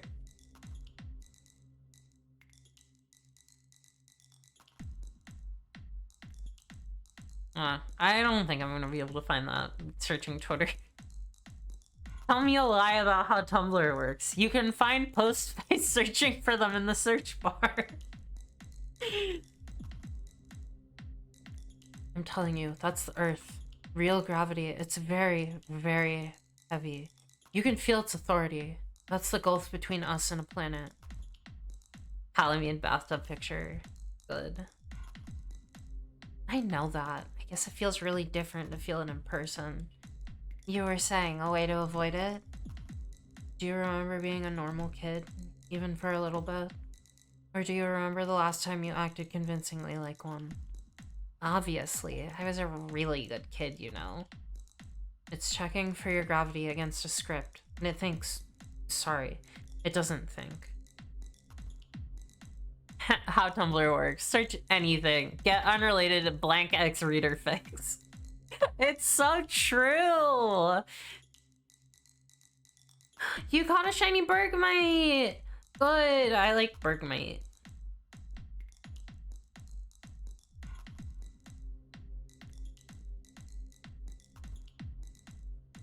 Are you gonna turn it into a shiny Rockberg? I like Hisuian Avalugg. I think it looks cool. I like the jaws.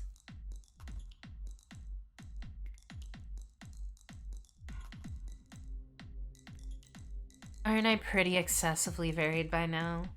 Just wait a second. It's hard to teach on the spot. Oh, you have the shiny Hisuian Avalugg already? Nice. It's not that I don't know the idea. Ugh, how are you so good at it? How is Lunaterra so good at... Well... There's a reason she left Hallie. Sounds like you kind of hate that I am. I promised I wouldn't die, but I'm mad I have to do this. Lunaterra crawls slowly through the frostbitten green crater to where Saturn is curled among the cold desert junipers. The dark, barely perceptible dot monitors them in the pale earthlight, so precisely waiting. It's easier to hide if their ship selves are turned off, or as close to that as a ship self can be. So they climb outside to the cold lunar winter to wait. I'm here. Are you doing okay? No, obviously, I'm scared. Me too. Forget what I said, I hate doing that too. You warm? Laying there? You're not warm at all. But at least your boobs are soft. The autonomous unit doesn't like flirting, huh?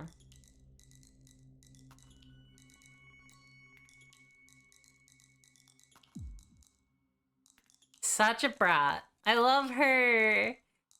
You really should think instead about how you're keeping a secret. Keeping it really close, waiting for the perfect moment. No one else can know. Okay, I can do that. It's not as bad. Is it that big of a difference?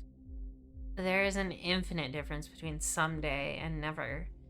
The autonomous unit doesn't mind that you're gay. It just doesn't think that you should be doing that in public. The diversity win! The unmanned death machine says no kink at Pride. There's infinite difference between someday and never.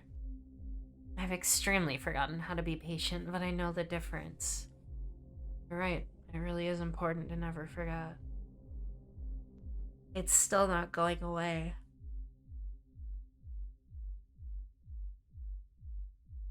Yeah, it's a lot more patient than us, huh? It's looking at you too. Aren't you on their side? Just because we want Earth back doesn't mean that Earth wants us back. So, Memorial Foundation really is that stupid. Maybe. In their eyes, we're as bad as you. So I go back. Because fuck them. They don't want anything to do with us. Memorial Foundation thinks it's optimal for humanity to return. I think many humans think it would be just fine if we died. That just makes me want to come back to Earth even more. Aha! Spite, I can understand. I can be pretty petty too. I want back, even if only for Sprite. For Sprite? Someone get this girl a soda. Ugh, maybe I need a soda. I know it's late. Every once in a while, the Rainbow Raytheon logo shows up in my mind and I feel like vomiting. Every Pride Month, I retweet the big thing of the sci-fi dystopian, do you think a Dr. Pepper and a Sprite girl could kiss on the moon? Big if true. Actually, I am gonna get soda. Hold on. This counts as tea.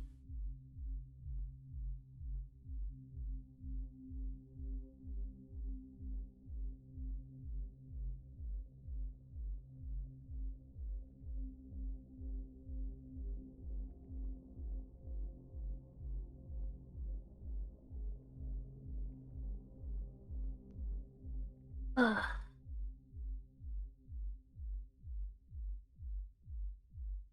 Guess that is shiny regular Avalug if I transfer it. Oh my god, it smells so cherry. It's been so long since I've had one of these. Mmm. Yum.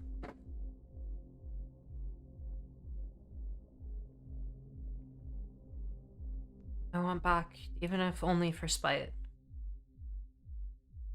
We will bring them back a little taste of what it is like to be us. They're afraid of that we might bring something back with us.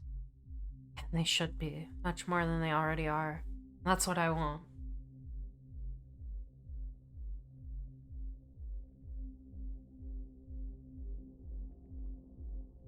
Knowing you're just as petulant and petty as me, and this week too, makes me reconsider you. We will trans you.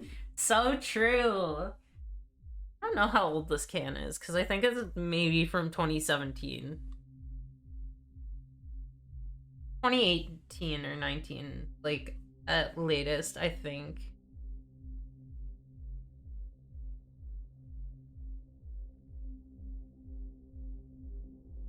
I don't see a date on it anywhere.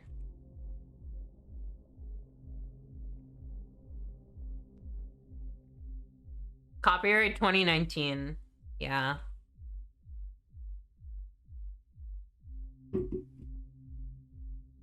The Lockheed Ethics Challenge Dilbert branded board game, which I can only assume is part of Memorial Foundation training. What a nightmare thing to exist.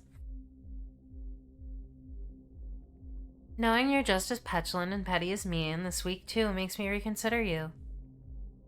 In a good way. It's wonderful. Maybe it makes me want to fall in love. Oh. Oh. I said maybe. Don't get full of yourself. Sorry. There's no way we're getting any more than half of what we want. I love saying I might fall... Like, she's saying I might fall in love, snuggled up into her boobs. And then it's like, but don't think that means too much. Like, okay, gay ass.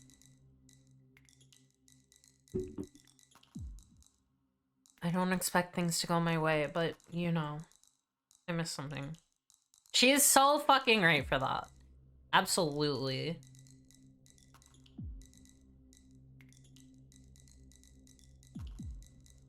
Warm, cold, and hard. Titty, soft, and warm.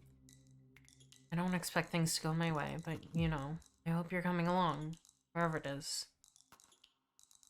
I love you, Saturn. You're such a mess. It's so relatable. It's so relatable. There's no way we're getting any more than half of what we want at best. You're only hoping for half of what you want, so I wonder if you even get that, if you get it. She is so fucked up and I love her. Oh god, excuse me. Gross. Ew.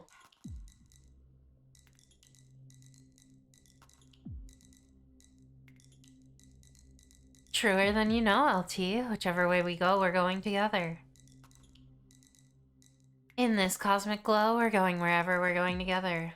I love you. Get used to me now. You made me go upside down on purpose again. You're so good at evasion, but scoring a direct hit is so easy. You win. It'll be nice to see the end of every world but this one alongside you. See? The machine's already bored. Not bored, but uncomprehending, then it lost interest. But I'll stay here with you until it leaves for good. I love that Saturn's like, yeah, I love you, what of it? And Lunaterra is just like, critical hit sound. I've done that. I've been Saturn. I'm really good at it, actually.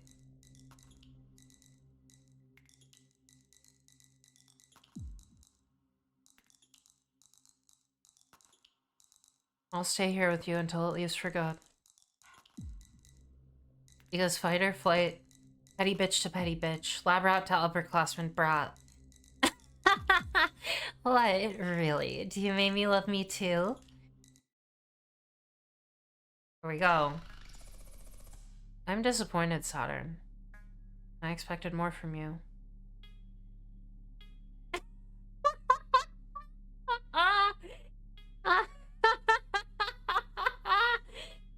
sorry, wait. That really just is the best thing you could have ever said to me. You sure there's no bitterness behind that laughter, Saturn? You think you can admonish me for not impressing you enough at this point? No sense of a failure.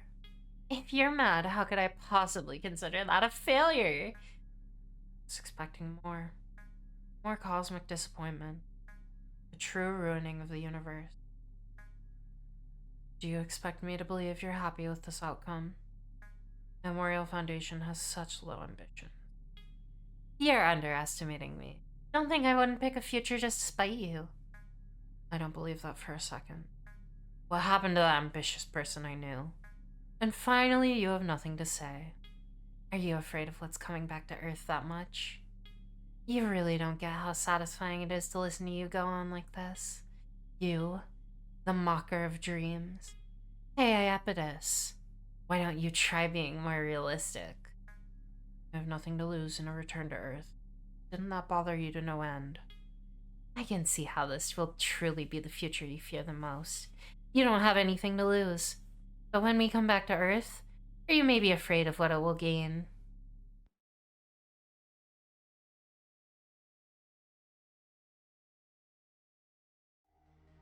Memorial Foundation does not have the power, or the courage, or the hope. They have experience in numbers, and that still matters. It matters the most because the gravity well is whimpering, sputtering, and Earth's tactics, strategic and realistic, are favored. Their weapons are kinetic. They don't fight with anything dreamlike or unique. All they have to do is this simple job. A fight between giant robots can only be so realistic, but that's the best they know how to do. They've never fought on Earth after all. The gravity well is successfully commandeered by Memorial Foundation. The limits are made clear. There were rockets built always for entry back home and to take everyone with them. Halamede in the low Solji soars in glory, holding the dying gravity well in her arms. Through it, she extends the logic of Earth to every tidal reactor.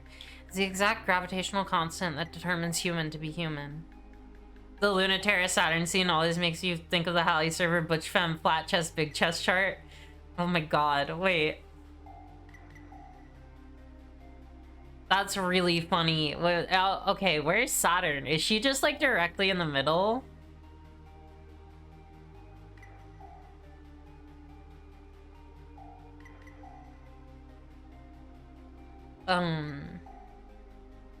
Through it, she extends the logic of Earth to every tidal reactor, the exact gravitational constant that determines human to be human.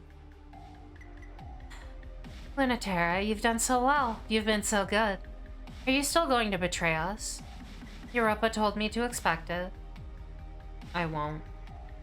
Slightly butch, slightly big chest, I see. Like I promised. Even if the rest of the pilots may not forgive me, they're coming home now too. Ugh. Is that a problem? I thought it was happiness for all, no one left behind. Emphasis on the no one left behind, because the first is too hard.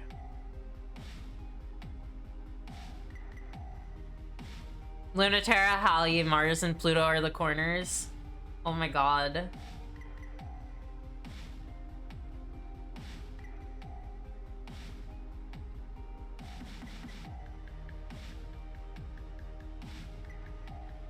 That makes sense, yeah.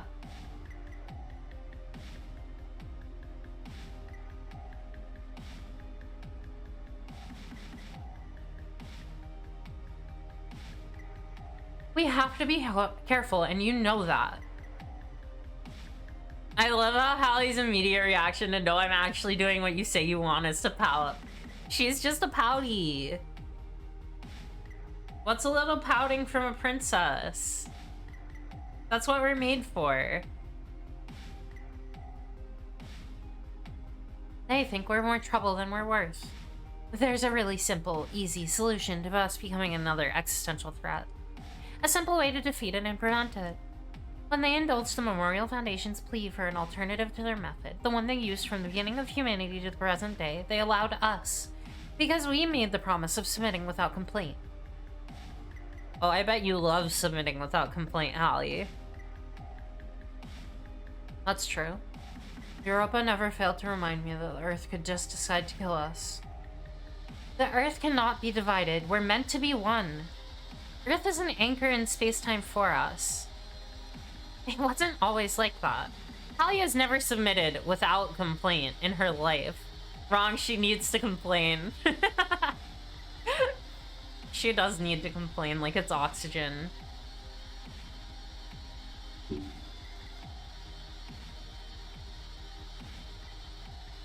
We started from zero. We had to carve our place in the universe, bit by bit. We have to move ever forward, marching in progress. As culture marches forward, so does our gravity increase. We need each other, and we need this culture, this gravity, to make us together. Listen, I can say a lot of things about Halamid, but at least she has good taste in Yuri. I agree. Humans need to come together. Lunaterra immediately fires a solid light bullet into the gravity well restraint mechanism, and the gravity well implodes back to life. In the middle of the victorious fleet, communication immediately falls apart as space-time and electromagnetic forces tear through them. Huh, good point. Shoots you. You finally did it, Lunati. Something so dumb I don't have the time to get mad before I save you from it. You could have at least told me this is what you were planning. I would have, but I wasn't planning this until 10 minutes ago. Hey, I didn't even cut it that close. Tell me you thought of something good. I'll follow you, even to a bad ending. But not if you've got nothing other than this depressing conclusion. I'd have to hate you to let you do that, baby. Hands reach from behind her and hold the well gently, easily, as Halamid fingers shatter. What? Traitor? Sorry, I'm just borrowing it. You're not sorry now, and you weren't sorry then. I think you might really wish you were sorry. I want to believe you want to be sorry, but that's not good enough. It's certainly much too late for it. She's the second most well-read person I know. I like to think I'm up there. I think she has read more Yuri than I have. Which is saying a lot. But, like, I haven't read, like, Citrus or anything because I don't really care for it. It doesn't interest me. There's a bunch of stuff, like, I don't really feel like reading. But, like, I feel like I've read a lot of Yuri.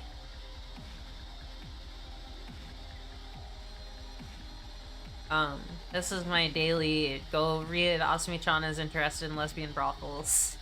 Plug. I love that girl. Actual Yuri recommendation that isn't just straight porn. Well, it's not straight porn. The women are fucking in that one.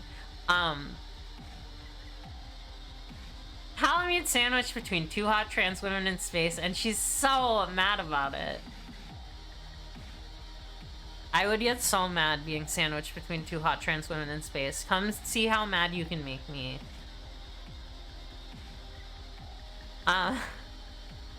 Oh, you've read a lot of Yuri? Prove it. Name one woman.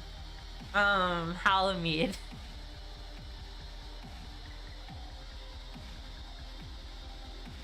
I think you... I wish, instead of wanting to be sorry, you just wouldn't be able to be happy again. Good emote. I can't do that.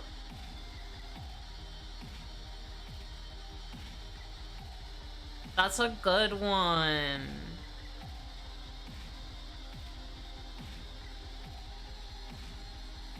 Then please, deny this. Though Solchi is made almost entirely of a constantly refracting hard light, it emits from every angle at light speed, a drowning torrent, a reversed vacuum, a void of energy, an unignorable, undeniable deluge.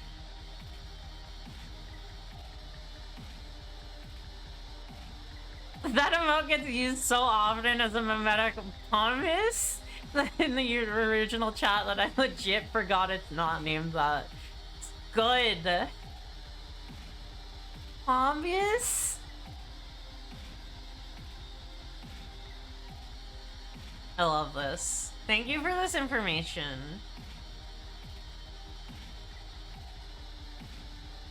A void of energy, an unignorable, undeniable deluge, light with the substance and pressure and weight of water. The heaviness is unbearable to Lunaterra especially, yet it's so familiar it's impossible to escape. Automatically, she falls right in. No matter what terrible things you've done, you've never forgotten exactly what you deserve for them. That's how you can make it up. That's how you should make it up. At least not in the same way. Which I know now. I thought I would die before. But the nice thing is, if you don't die from this, you grow up. Even if it feels unfair. Are you suffering? Lunaterra reaches her hands as close as she can to the gravity well. Her own tidal reactor howls and creaks with the strain of not falling in. You do gotta appreciate that Hallie is spouting all this neolib shit, but if you plant down an inch, she's wearing a spreader bar. Oh my god.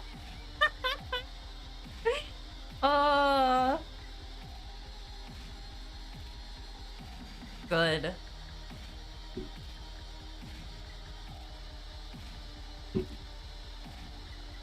She's such a brat.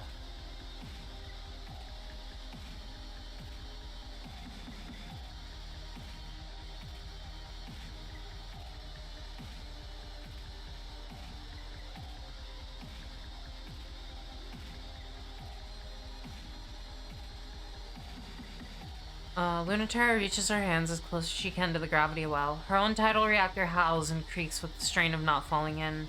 It isn't interested in Lunaterra's dreams. It just wants to have everything. The infant wish of humanity. Earth's pure greed, the white void. The all-consuming gravity that erases all distinction. Pluto can barely keep the light at bay. It tears into Pluto with perfect synchronicity. Memorial Foundation has been waiting for this chance at the unit designed to defeat them. The one that reminds them of everything they can't have. She's drowning, but her fingers are still reaching, still holding the dying gravity well. The true enemy are the fast-approaching autonomous defense units. Unlike a ship's self, they are designed with war in mind. As Halamede said, the easiest option is just to kill us. The option they're always most eager to take. No wonder they felt the ship self-program was just a fanciful indulgence.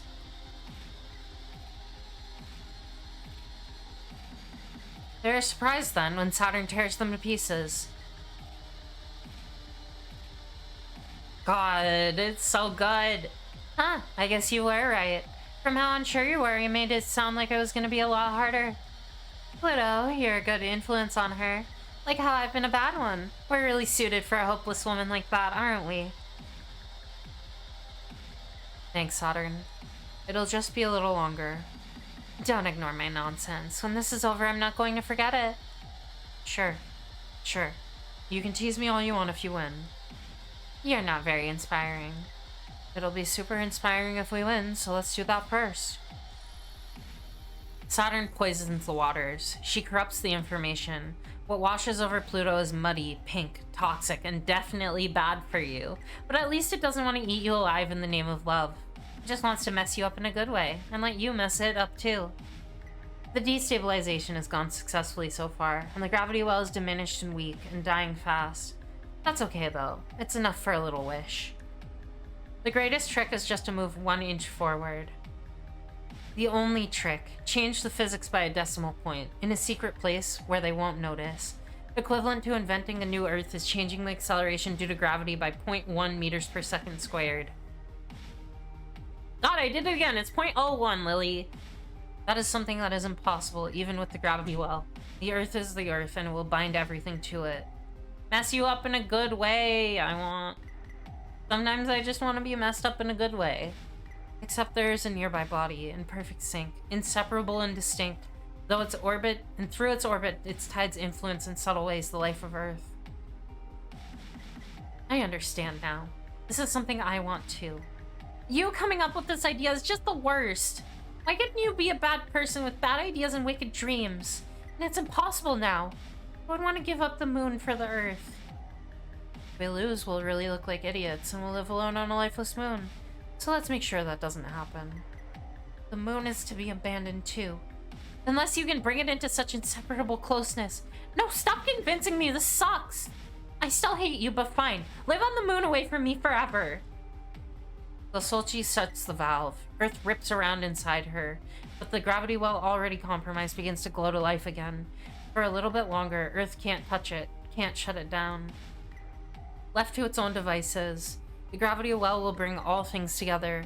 Of all the fabulous dream tech of the Memorial Foundation International Space Program, the gravity well, which brings together matter, light, and culture, is the strongest execution of their dream.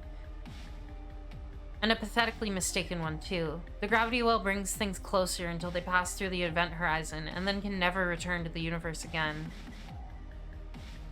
The limit where even information can't return, whether it's a good universe or a terrible one, Lunaterra doesn't intend to find out. She's hopelessly attached to this universe. Alameda extremely begrudging solidarity moment. Yeah. What we do want is to get a little closer. I thought you said you could find a way to be happy in any kind of future. I think that works only if we try really hard to make it not suck first. See? She gets it. Well, it's not like I think it won't work. If the gravity well is sufficiently strong, it is true. It'll eat away at the tidal forces of Earth. The math is like, the gravitational forces of the Earth will change somewhere in the billionth place. How about the hundredths? That's definitely super impossible.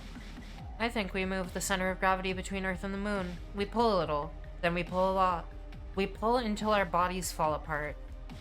I think then we can get a shift in the hundredths place, and bring a little bit of what we made here back home. That's a very generous kindness. And also an extremely petty act of revenge. Yes, I want to pay the price. And they should pay it too. You should never expect me to choose a boring future. I didn't come here to be bored. And I didn't come here to be realistic. Don't think I give it up for love either. But I'm not an idiot. All these dreams are meaningful because I'm still human. God, I love Saturn! There is no way to have everything I want, so I have to choose half.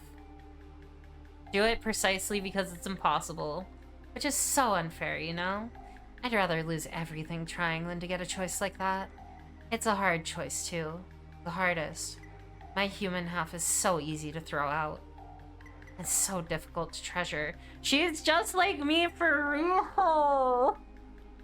I feel like I've said that exact thing.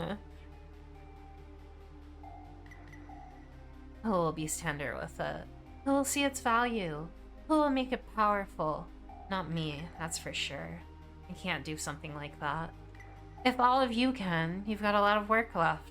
It'll be hard. You know, it's already been much harder for the two of you. Together, we argue for the value. Let the contamination and change in our bodies grow and thrive.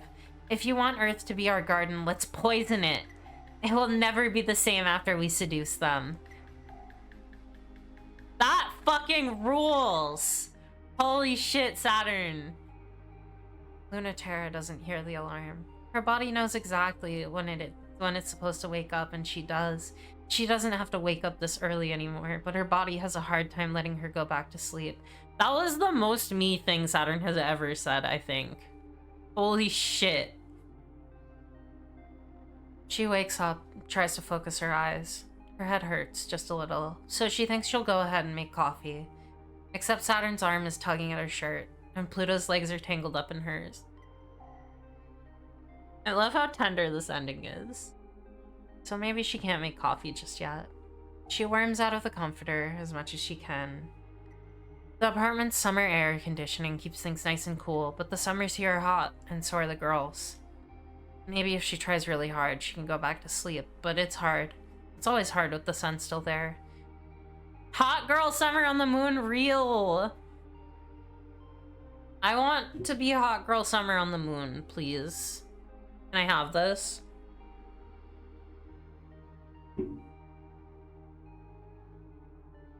It's always hard with the sun still there, but especially with just the hum of the AC. And everyone's slow breathing.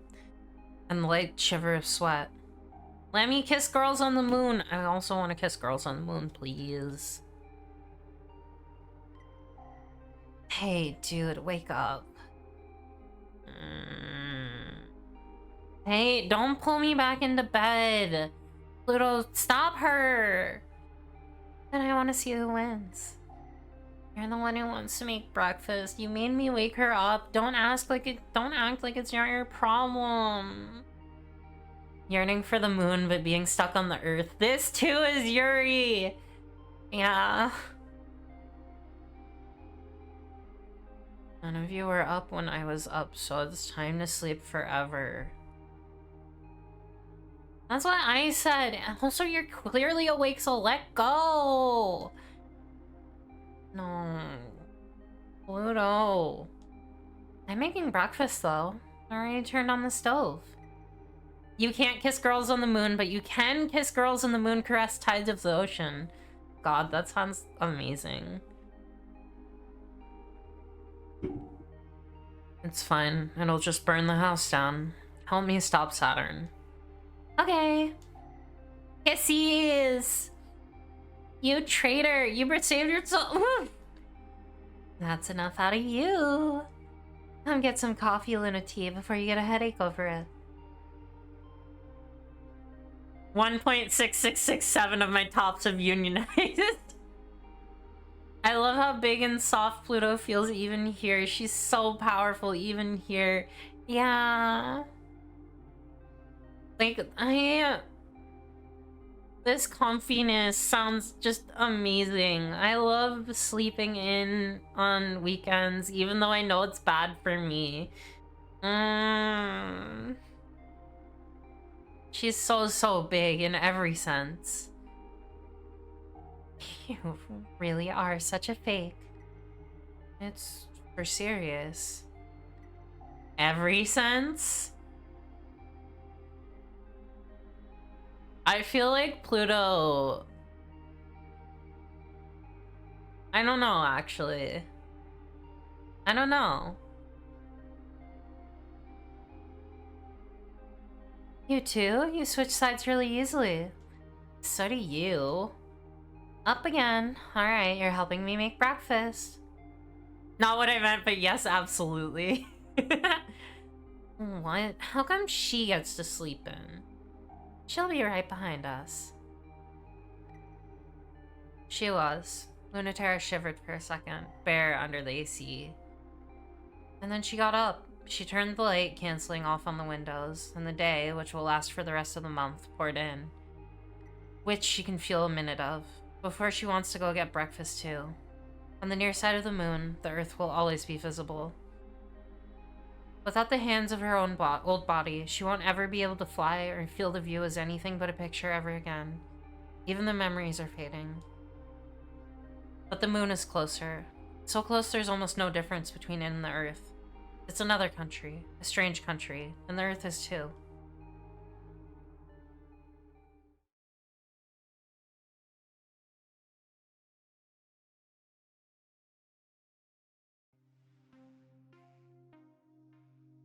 We did another one.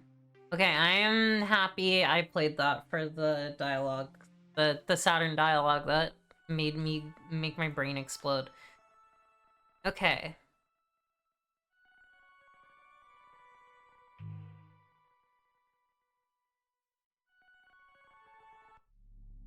Let's Pluto. Okay, so we skip through Lunatera.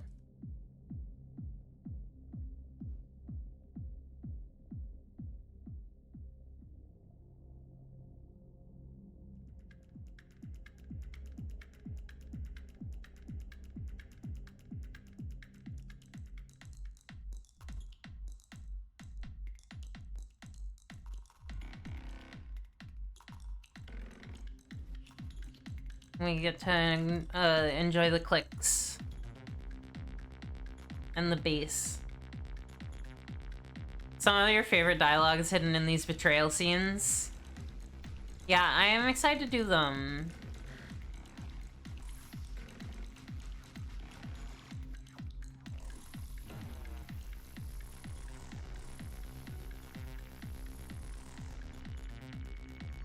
Especially the Lunatera ones, and not just because of Hallie. Shout out to Halamede. I love the Saturn and Lunatera ones, especially because of how delightful it is to piss off Aepidus and also get Halamede's reactions. Yeah. I feel like I'm gonna be sad making Dr. Nyx sad, though.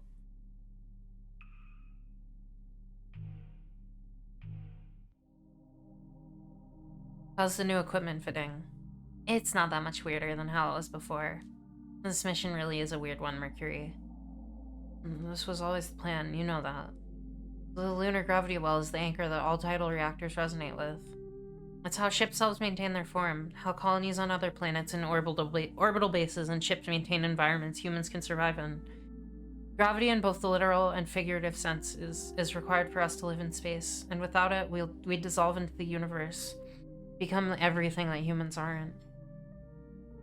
There's a lot of that in the universe, if you've noticed. If we want to turn into something interesting and specific, we have to make sure we're controlling the aversion process. Is it going to work? Probably not. I wouldn't trust Aepidus to do this right. There's nothing in it for him, so why would he care? When he lived on Earth, he had everything he wanted. He isn't like anyone else who came to space.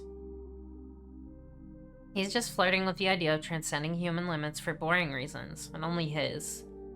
There are no places left on Earth to conquer, so he wants to be the first to own the future. If this actually works, I don't want to share it with him. Oh, you don't have to worry about that. I told you I was playing out this how I wanted, right? I'm not letting him have this. Saturn tempts Pluto to fall in with her. Pluto tempts Saturn to entertain a silly dream.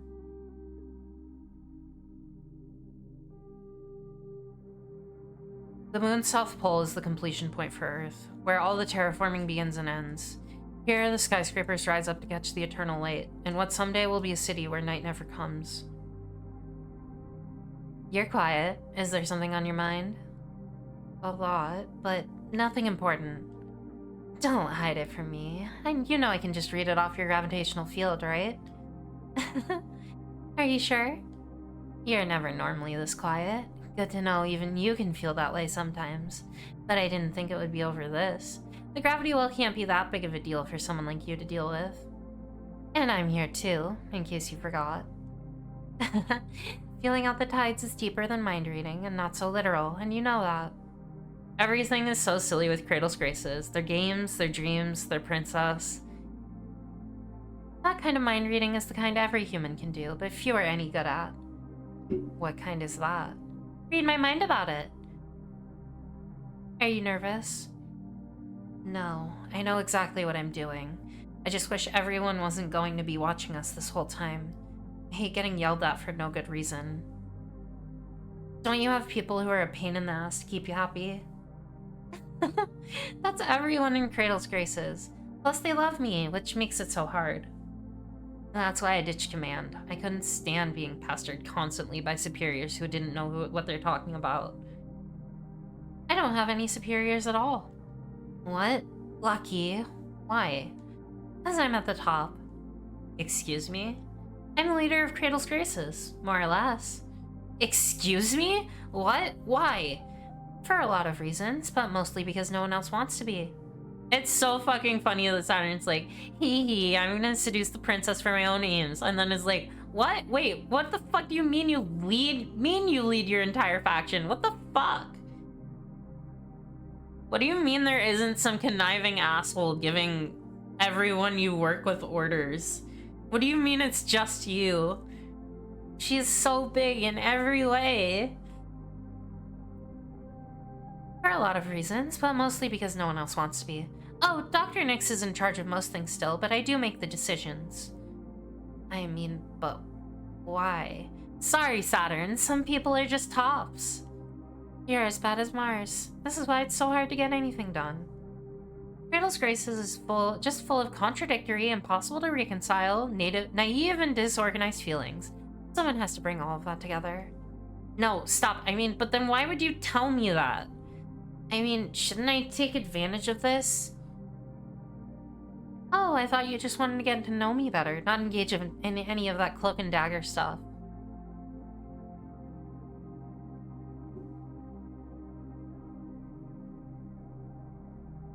You're crazy. Why would you trust me? I'm sketchy.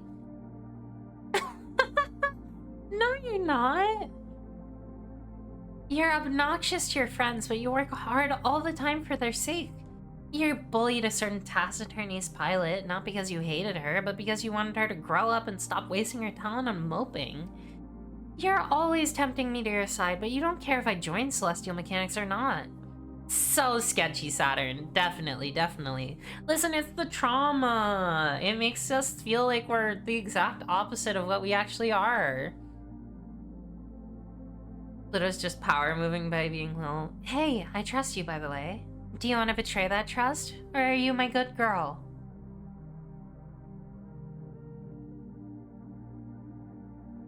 Also, you asked me how I was doing, if I was nervous, and told me you're here for me on a difficult mission. Even though you tried to make it sound like you were lording it over me. Ugh. So, what do you really care about? That you keep coming after me, whether you win or lose? Not telling. That's fine. You don't need to say anything for me to understand. I need to shut my mouth or I'll keep stuttering and embarrassing myself. Don't tell me this whole time you've just been playing along like... Ugh.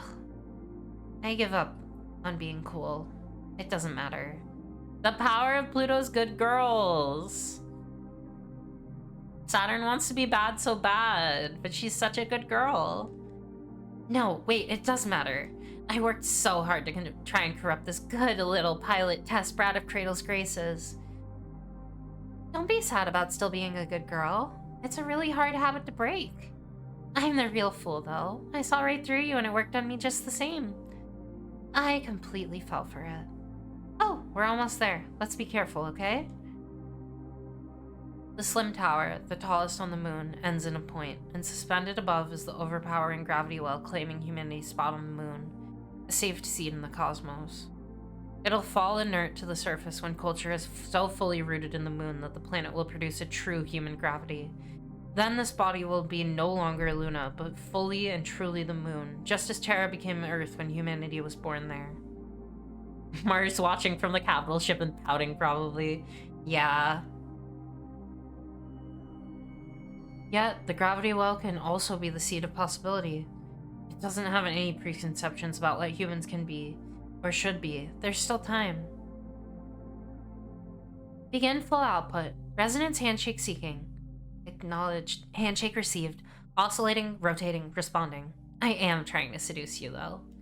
Endpoint reached. Synchronization complete. Aligned rotations. Acceleration high. Still acceptable. I just don't understand how you can be this strong and amazing and still waste it on all of them. Tidal resonance achieved. Brace for resonance feedback. So, tell me, why do you waste so much of your time pestering pilots like Lunaterra and me?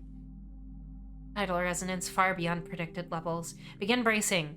Hold the course steady for insertion. That's dodging the question. Waves crashing. Intensifying resistive force. It's not. You're not really any different. You care what happens to everyone in space, too. Even fools like me deserve a chance at what they want. The part that makes me angry is how they won't just take what they want. If Earth has abandoned us, why go through so much trouble to reconcile with them? Resistance is incredible. The core's hypersuspension is refusing to decouple. Maximum output. Bending space, culture, time. Dilating possibility. Leaving humanity behind out of spite just to prove how much you don't care about them makes it sound like you maybe actually do care about others. But it is really cute, like how you're trying.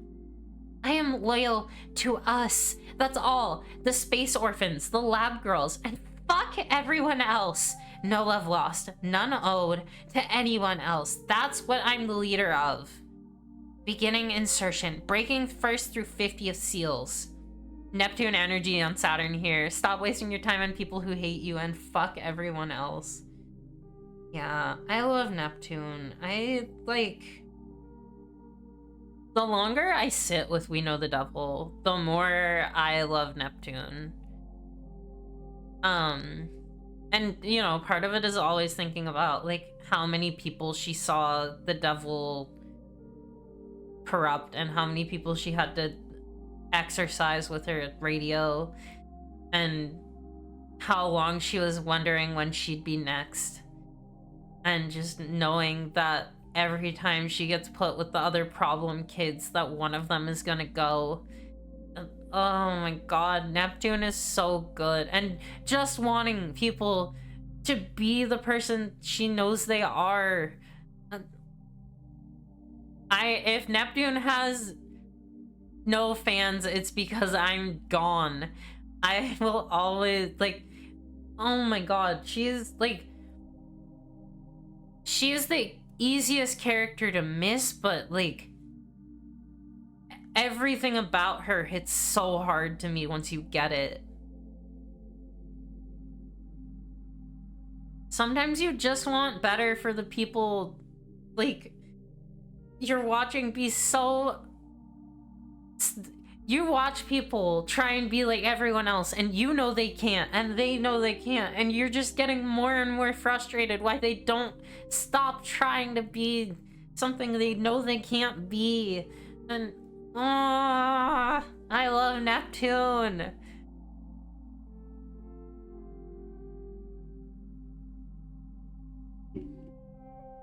Embrace the truth.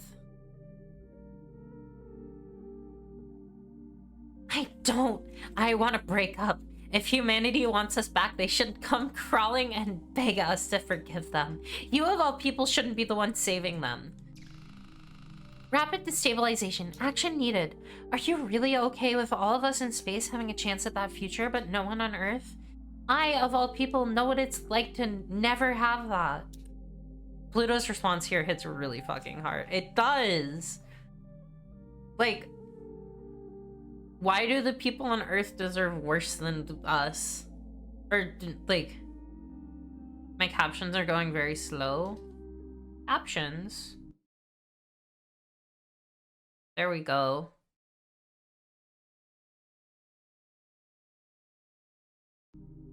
Okay, are the captions going in? Yes, they are. Cool. They numed. Yeah, like...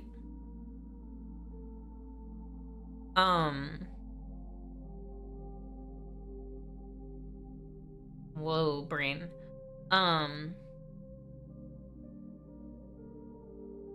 She's like...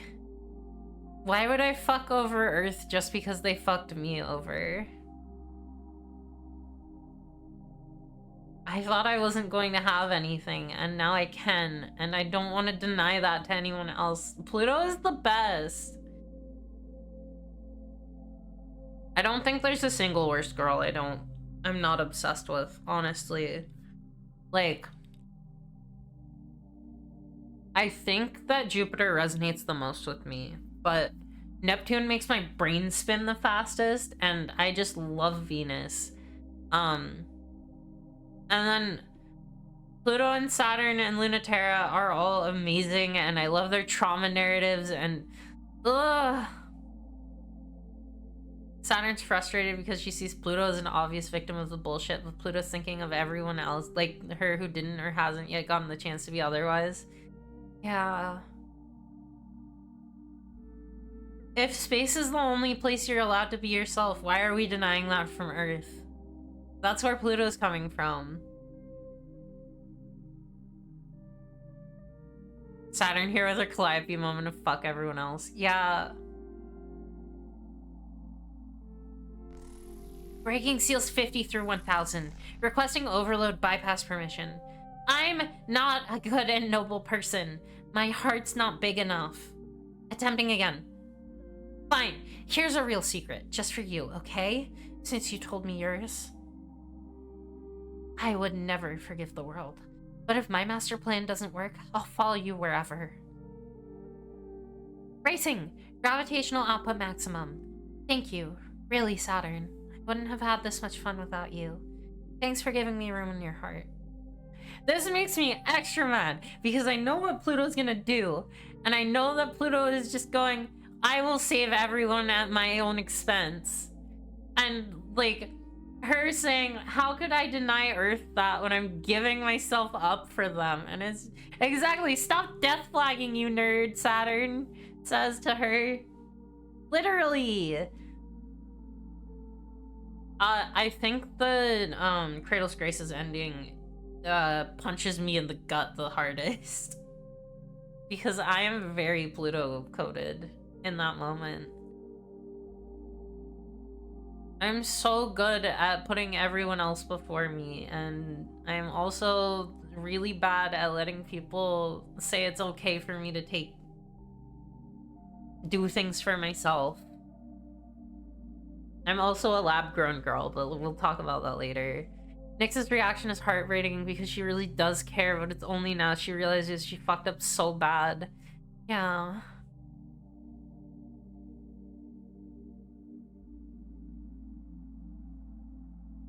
Okay. Less dramatic status updates that sound like you're gonna die. Core pierced, heavy damage to upper arm. Insertion activating. Sustained damage increasing. Holding until countdown begins. For being so stubborn, even so... You make me falter just a bit. Just a little. I can't be that invincible. Just a little wap brat. Reaction confirmed. Are you ready for everything? Saturn, confirm Roche limit escape. Negative. It's messing up the math. Calculations keep changing. Immediate escape is necessary before micro black hole is formed. Yeah. Calculating. Focus on my voice. It's not time for you to join the inverse yet. Gravity, like a warm embrace, is not just mine. And not just mine. Wants you here. Back to your home. And mine. Almost. All the equipment is destroyed. Both of them are badly damaged. But they're not dead. And the tiny black speck pulsing within the containment field. A strange gravity washes over the moon. Many things are possible. A leveled playing field. A new playground.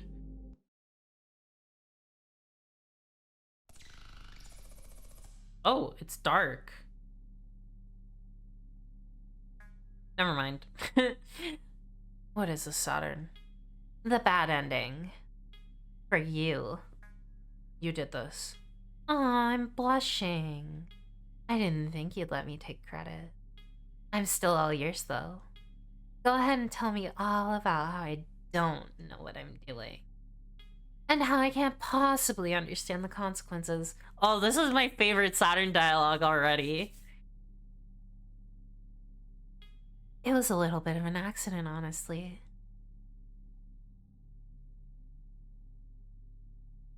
Love this ending for Saturn because of the sheer fucking shock and outrage of you did this. But it's not like I didn't understand what I was doing. You knew all along I didn't have any loyalty. But you thought you could trick me into doing what you wanted anyway. So should you really be surprised that things turned out this way? You knew it was a possibility, right? You know, don't you? That this ending will be infinitely worse for you than it'll be for me. The splitting of humanity. Very well. I know that's of little concern to you.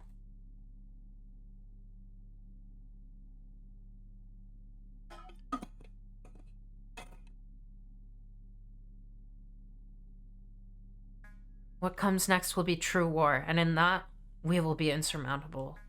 If humanity can't be reconciled and the enemy cannot be banished, you will be cut out like a cancer. You know I'm not really an optimist. I don't have any of that hope for the future.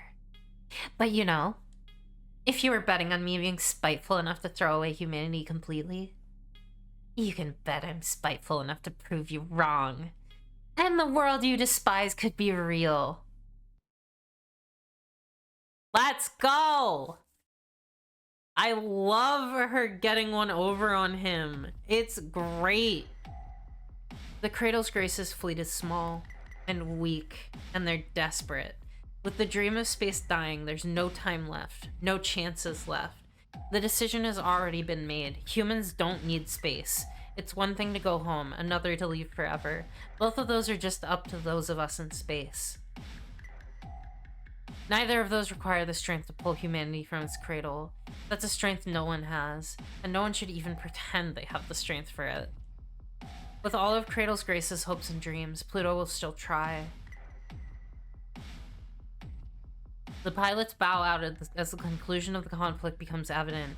No, it is now truly a war because of the autonomous military units have been arrayed against her because of her arrayed against her for a transgression. This is no longer a fight between the humans of space, but a war with the Earth.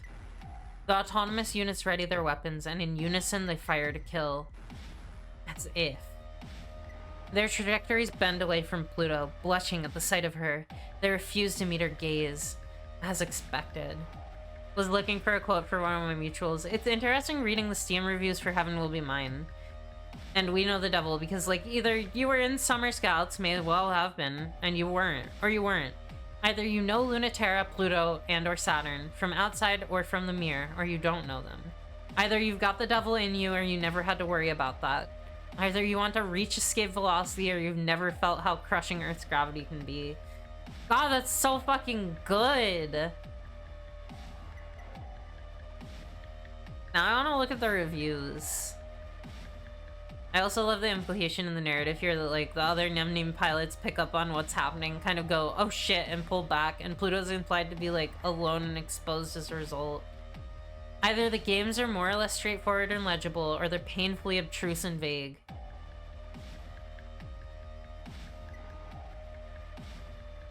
Their trajectories bend away from Pluto, blushing at the sight of her. They refuse to meet her gaze, as expected.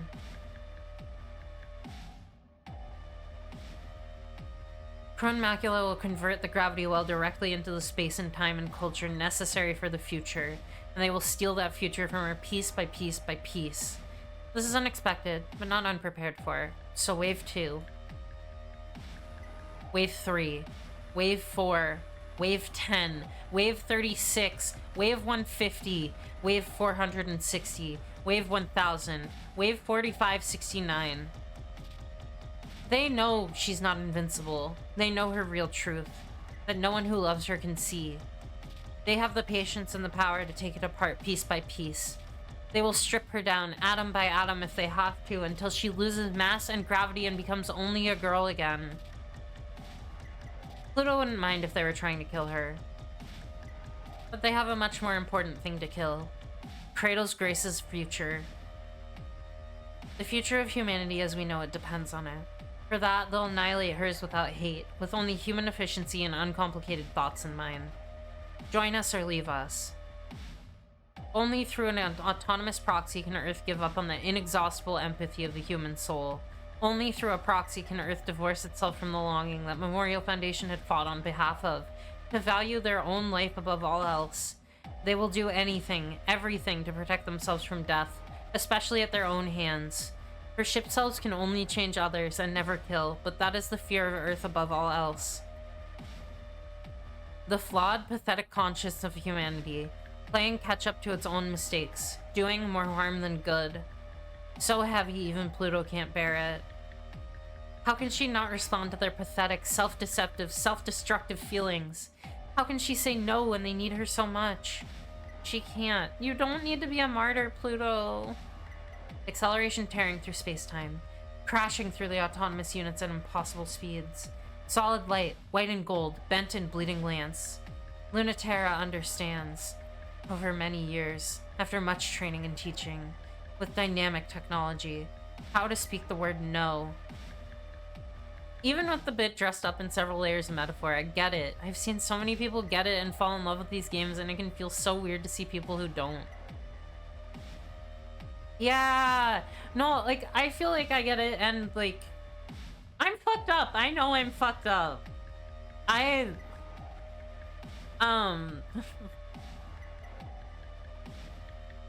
Dead girls recognize each other, or dead bitches recognize each other, but, like, it's just so... I don't know. I feel like I would have a hard time, like, explaining it to people in a way. Right? Like, how can I explain the people who bounce off it are overwhelmingly people who don't know who it's for. Sometimes it's people who need a little more experience, skill support in terms of textual analysis, but that's a minority of them. Yeah, Like, honestly, maybe this is just me, and I am a big analysis head, but like, it doesn't feel that deep to me. It, like, and like getting to talk about it with multiple people as I'm going through it helps a lot. But I don't feel like it's that hard to read. And maybe again, that's me seeing it in the mirror. But like, I don't know. They're good games. Also, are there dialogue differences in the Unity ending? Do I need to know about that? And her spear can write it. And it does. Sorry. You really should be. You really don't have any mercy. You really need to learn how to hold other people's feelings.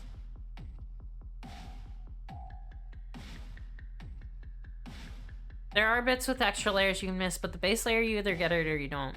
Right, like, there's stories about coming into yourself and relying on people and not letting your trauma devour you, and, like, those are big themes. They're not hard to miss.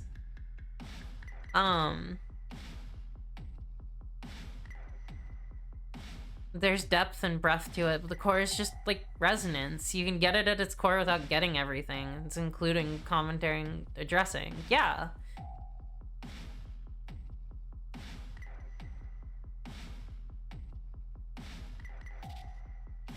And like, the thing with We Know the Devil, I wasn't a scout. I didn't go to any of those summer camps. I didn't do any of that shit. But I've been a closeted teenager. I know what that's like. I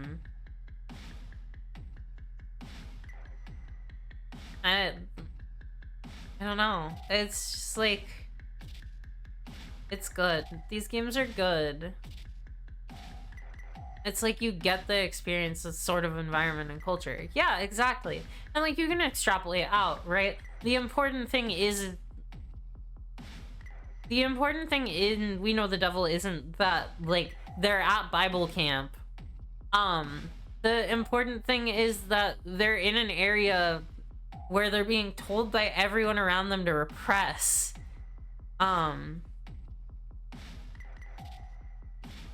Like, it's the crushing feeling of being alone in a world where no one is allowed to know who you are, without putting yourself in danger. And it's about the feeling that comes with, like, being vulnerable with people and them accepting you, and, like, oh, you did have them and it makes it hit so hard, though. Yeah, like,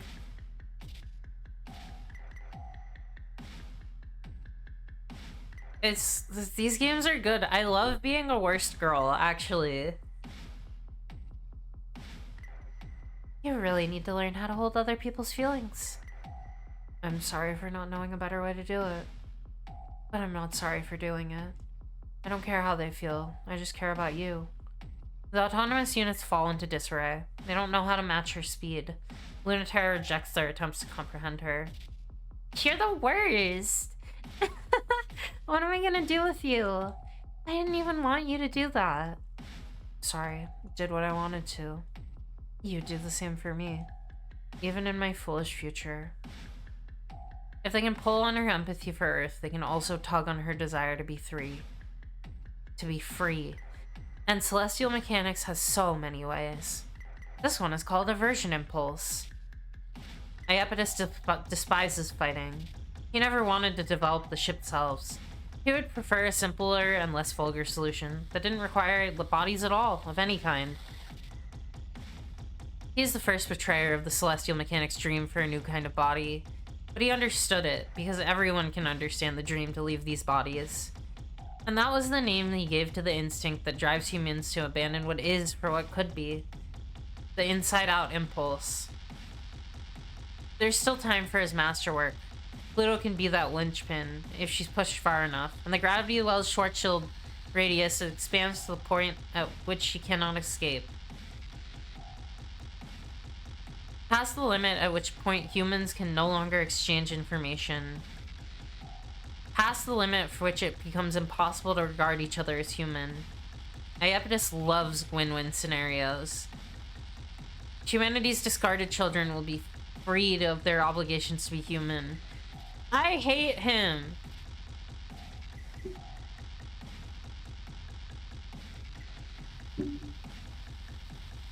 Humanity will have a physical, unified enemy to chase through their pursuit of space.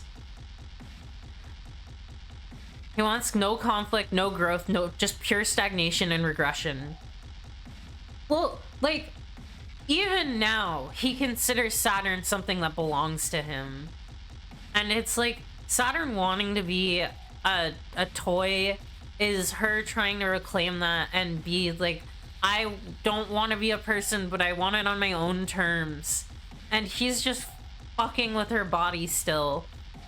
Because her body doesn't belong to her, it belongs to him.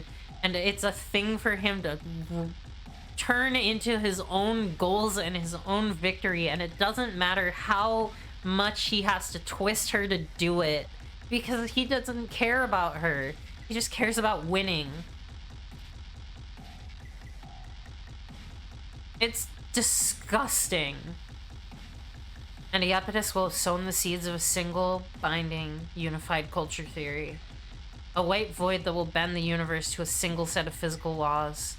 A simple process of autonomous drones injecting degenerate mass into the gravity well is all that is necessary, as long as Iapetus holds Pluto off personally in his Rosenvo Terra.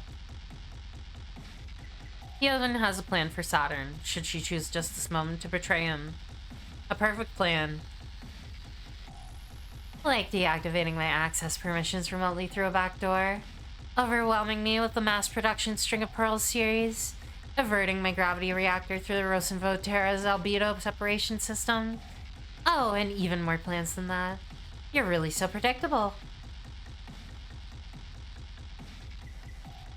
Alert, attempting backdoor access to ship self-String of Pearls.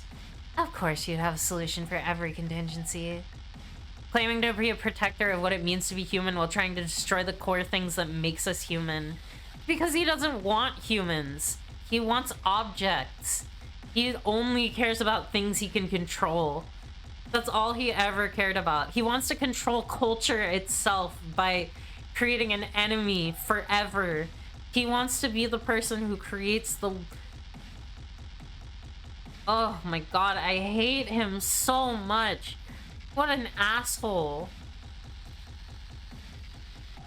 Error. Unable to find String of Pearls Series 00. Backdoor switch activated on mass production String of Pearls Series 1 through 13. You're so stupid. I don't have to outsmart every single one of your genius ideas. Sortie orders are fielded for String of Pearls Series 1 through 13. Rosenvo Terra is designated as their primary target. To create the perfect eternal outgroup. If I abuse this girl enough, nobody else will ever want her, anywhere near them. And that's perfect. I'll create an enemy for everyone. I love Saturn. Like, as someone who's done, Saturn's implants being celestial mechanics intellectual property would be so Iapetus, as would having them be rented or on loan or contracted out as a condition of her continued employment under Iapetus. Ugh. As someone who did, and I had my most recent, and before Lily talks about wanting to play Hardwired Island, I was actually gonna talk about Violet. My most recent tabletop character was her whole arc was about like breaking out of being a grooming victim And like accepting that people want to help Faye and that Faye isn't like the monster that everyone will always be against. And like Saturn resonates so hard with me as the person who just finished playing out that narrative that was so powerful to me. And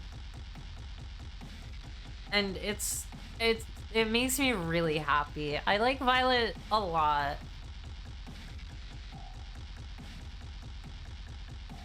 Just one of them should be more than enough, but I really thought you deserved their full attention. Hey, Pluto. Unlike LT, I'm not even the slightest bit sorry. It is extremely dumb to fight for a stupid future all by yourself. So thank me from the bottom of your heart for coming to believe in it with you. Praise me for obeying what you never asked me to do. Love me for believing in you. Of course! I really, really do. All my love and thanks and praises for you. I won't even pretend to be mad at you. Not like Lunatera, then? I'm still connected. We know. We know. Back to the topic at hand. She's so tired. It's the final battle, Lunatera. There's no room to retreat. Oh no, so bad for her. We really should... You think the end of the world is enough an excuse to change the subject? It should be. It won't be the end of the world. The gravity well is open, but it's not sustainable for long. Whatever you're planning, you need to do it soon. You're both so precious to me. Always gotta get their dunks in on her. They've decided Lunatera is for bullying, and that's very cute of all three of them. It is! Everyone bully the butch girl. And you should know that even together, you can't stop me. Hey, don't just ... fucking ... I thought you were going to convince her. I have to do this, because I believe in it too. But Dr. Nyx was willing to sacrifice the Earth, and I'm not. It's also like she's being very serious face, and the other two are bringing some of their own usual playfulness and things. Yeah. Kratos Graces never wanted independence for space. They wanted all humans to embrace it. The solution is to destabilize Earth's gravitational field until human life is no longer possible there, and force adaptation to space. Saving humanity against their own will, maybe, and destroying yourself in the process. No way. Nyx doesn't know what she's talking about. You're throwing yourself away on a dream that won't come true. And you're chiding me for not going into my own future. The possibility lines have closed. There is no chance of a good future since before we started. It's too sad. That's why I have to stand with Dr. Nyx's dream. Humans deserve some kind of real hope. And this is as close to it as I can offer her. Oh well, how mad will you be at us if we stop you? I'd never be mad at you, even if you could. But for humans to be caught halfway between space and the Earth is the worst of all bad futures. It will split us in half, and that will mean war.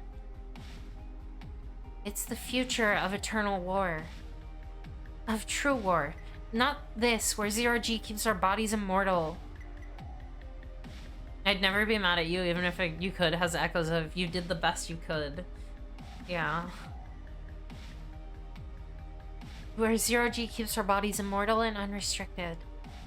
I mean, if we really did declare independence from Earth, wouldn't they see how cool we are and come up anyway? It's their choice, you know. You can't make it for them. That's their problem. You two really put up a fight. For a moment, I almost believed you. I really thought you might be able to stop me. Mericrisium's spine is broken. The string of pearls is subdivided into so many components, its reassembly time is weeks out. You can't blame us for trying. I wouldn't have been able to do anything else. I really hate this. It's time to... The interfacer is... broken? Thank God, I thought you missed. You didn't make the shot easy. I can't control the lunar gravity event anymore. I don't know what's going to happen. What can I do? Sorry, we didn't think that far ahead. We just wanted you to decide. Not Dr. Nix. If you can't have everything, what's the thing you really want? I don't know what kind of future we're going to get. I'm not working with much. Anything you do is fine. Oh, whoop. Anything you do is fine, if it's you. It's their choice, you know. You can't make it for them.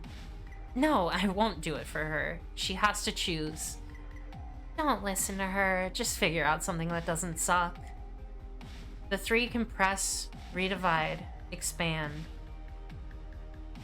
Lunatars, I only decided this 10 minutes ago, and Saturn, like, we didn't think that far ahead. Absolute impulsive disasters. I love them. The simplest childish thought grasps Pluto, bubbles up within her, and she says it before she can stop herself. I want us to be together forever, in our beautiful shapes in space, free, with everyone. Of course it isn't possible. Not enough people will believe in it. Earth is the primary body of this system, and the medium point between our gravity and its gravity is still deep within Earth. And sad Pluto. Yeah, they cannot pull us down anymore. That will never happen. We are still in space, and that future is uncertain, even if we can sustain it, but still. I declare war on the Earth.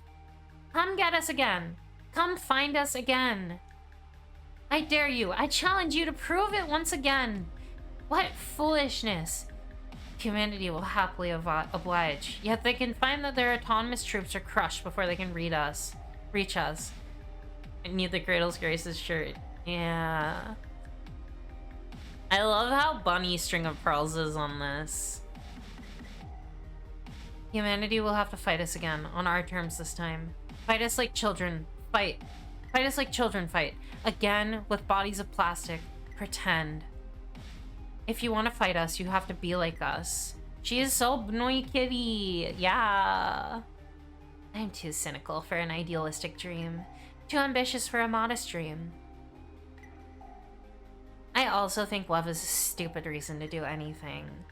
You should never ditch your own dream to be with someone else. That's just going to poison you. If you're lucky, it'll poison the other one too, but what I really mean is, doing something for love should be doing something you love. Not hoping love will find its way to what you do, so you can stay in love with someone else. I am, however, stupid. So, if this doesn't make sense, don't stop me. Checking the site for merch images. Worst Girls is busy making the website cute. Come back soon. Is that new? I checked it like a couple weeks ago. Oh, ooh, a few months. A few months. Ooh, that's exciting.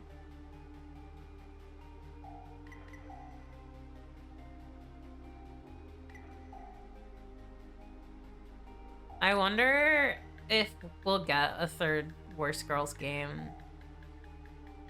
I do think I wouldn't believe in them if I didn't love them. Actually, I wouldn't love them if I didn't believe in them. I believe. And therefore, with that love, I'm going to go ahead and let them try. I'm on the side of the alien. I will always argue for that. I think that'll keep them honest. I mean, I can't say that I don't want to believe. Keep convincing me and I'll stick around. I love how solidarity forever it is. Yeah. Make the future worth it to me.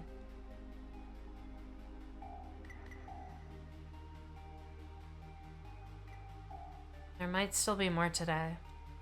Let's bet against that. I'm tired. They'll catch us off guard. So stay in your ship self. You want to laze around still in your ship? Why not? Does it feel as nice? It's different, but it's better. You can't feel anything? You've still got a lot to learn, Ace. Saturn still believes wholeheartedly in being on the side of the other, and still resents humanity, but she wants to be with the other two and hold their dreams too, and give all of them a chance at the best possible future. Well, even so, like, the Cradle's Grace's ending, they're still the enemy.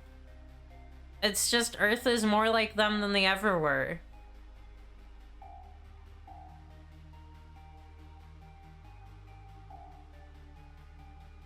Saturn's always on the side of the other. They didn't stop being the other. But Earth is gonna stop being Earth this much too. And that's okay.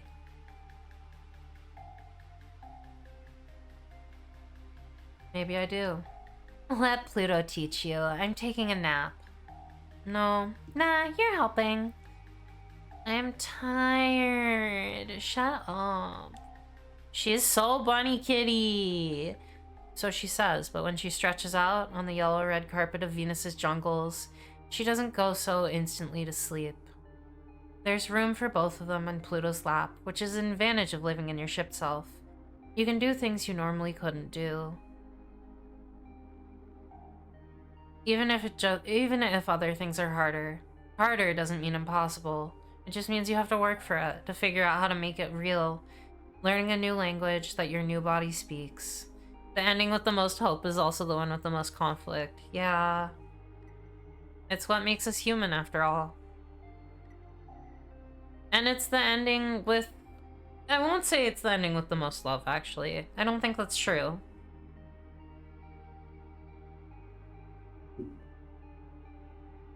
Moments like these are rare since we began a war against Earth. Though we're quick to remind each other it's not really a war, the way that war used to be.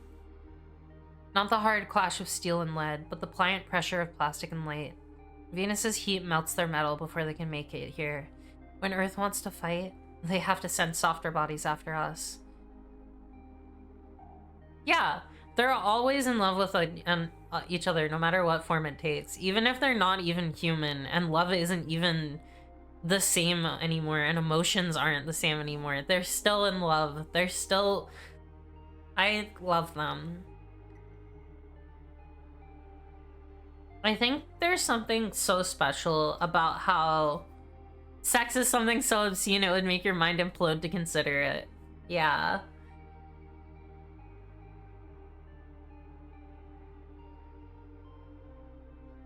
The punishment we deserve for being unable to reconcile is this half-real solar system. The forests are still struggling on Mars, but we're trying hard. And the jungles on Venus are growing so nicely, except they're too wild to give us room. The silicate mosses that grow along the rings of Saturn allow for a very fragile, delicate sort of life. We love these places anyway. They're becoming more and more like home. All we need are more of us. And they come, descending in waves, trying to take us back. We beat them back every time. Sometimes one or two look around and decide, I'd rather stay here. And then there's more of us. Sometimes they succeed and take one of us back home. That's just as fine with us. We should go where we wish, live as we wish. And if our sisters get taken home, they bring a small part of us back to the Earth. That can't go unchanged. Like Pluto always said, this is a future no one wanted. This future no one wanted is the only future that leads somewhere. A future she couldn't hold and still can't hold, but she doesn't need to. We're holding it with her. We're holding it together. All together, we can hold this future. What a good line! Earth isn't ready to accept us, and we're not ready to forgive Earth. That's okay, we don't have to be. Let's just fight about it, let's fuck over it, let's break up and get back together again over it. If we lose, we lose on the terms and we set, and that proves our point. So, we win! If you hate that logic and think it's stupid, come over here and mess me up about it. Come out here and make out with me about it. So much Saturn energy in that paragraph. I know. Ugh. That's so good.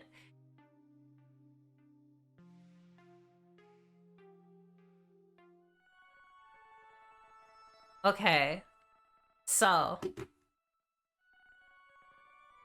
This is where I gotta stop. Thank you all so much for going with me. Okay, here's the thing. I think this is the plan. I don't want to play through all of Lunaterra, even though I want to. You just caught Shiny Petal!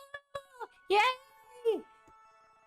Oh, can you name her after me? Please? I love Unsurprisingly, I love Lilligant.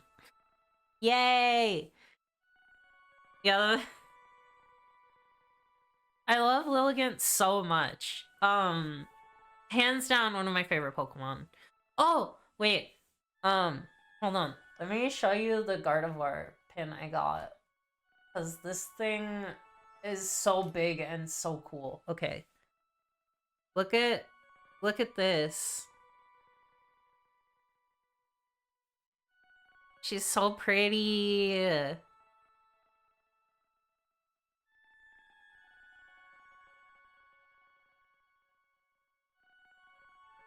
Guard Sylveon Fusion. Yeah, the faster way to get multiple ending. I think I would like that. So, here's my thought. I think I'm going to just do the scenes. Maybe. For Lunaterra. I might skip the memos and the... Maybe I won't skip the Europa dialogue, but I'll skip the memos. I'll do the scenes. So I'll do all the Lunaterra stuff. And I'll keep the Unity ending for after I do the same thing for Pluto. And then I'll do the Unity ending with all three of them. So yeah, I would love to hear the method. Because the scenes are so good, and also we missed the really good Saturn-Pluto ones that I really like where Saturn wins. I want to see those again, actually, because I didn't get to... Because I was doing Betrayal, so I actually only saw the scenes that I didn't see when I went through Saturn the first time. So yes, I would love the multiple endings way.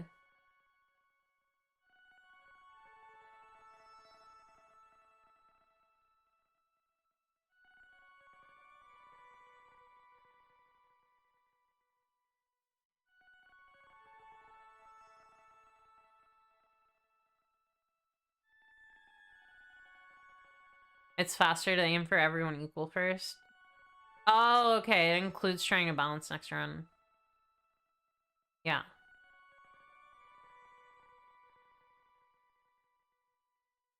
So, like, I want to get it to the point where I could do any of them at once, I think, right? That's what you mean? But also, I want to see the scenes I didn't see.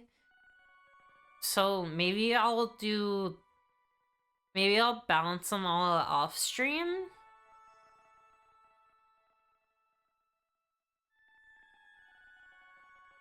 Requires a little bit of math around the 12.5 point versus 25% thing. I think let's talk about it more next time.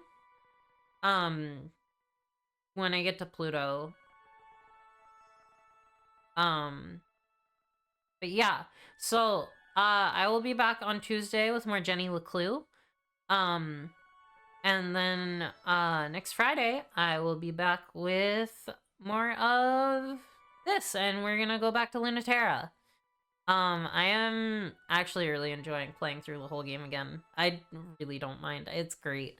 Again, I've never betrayed anyone in my life.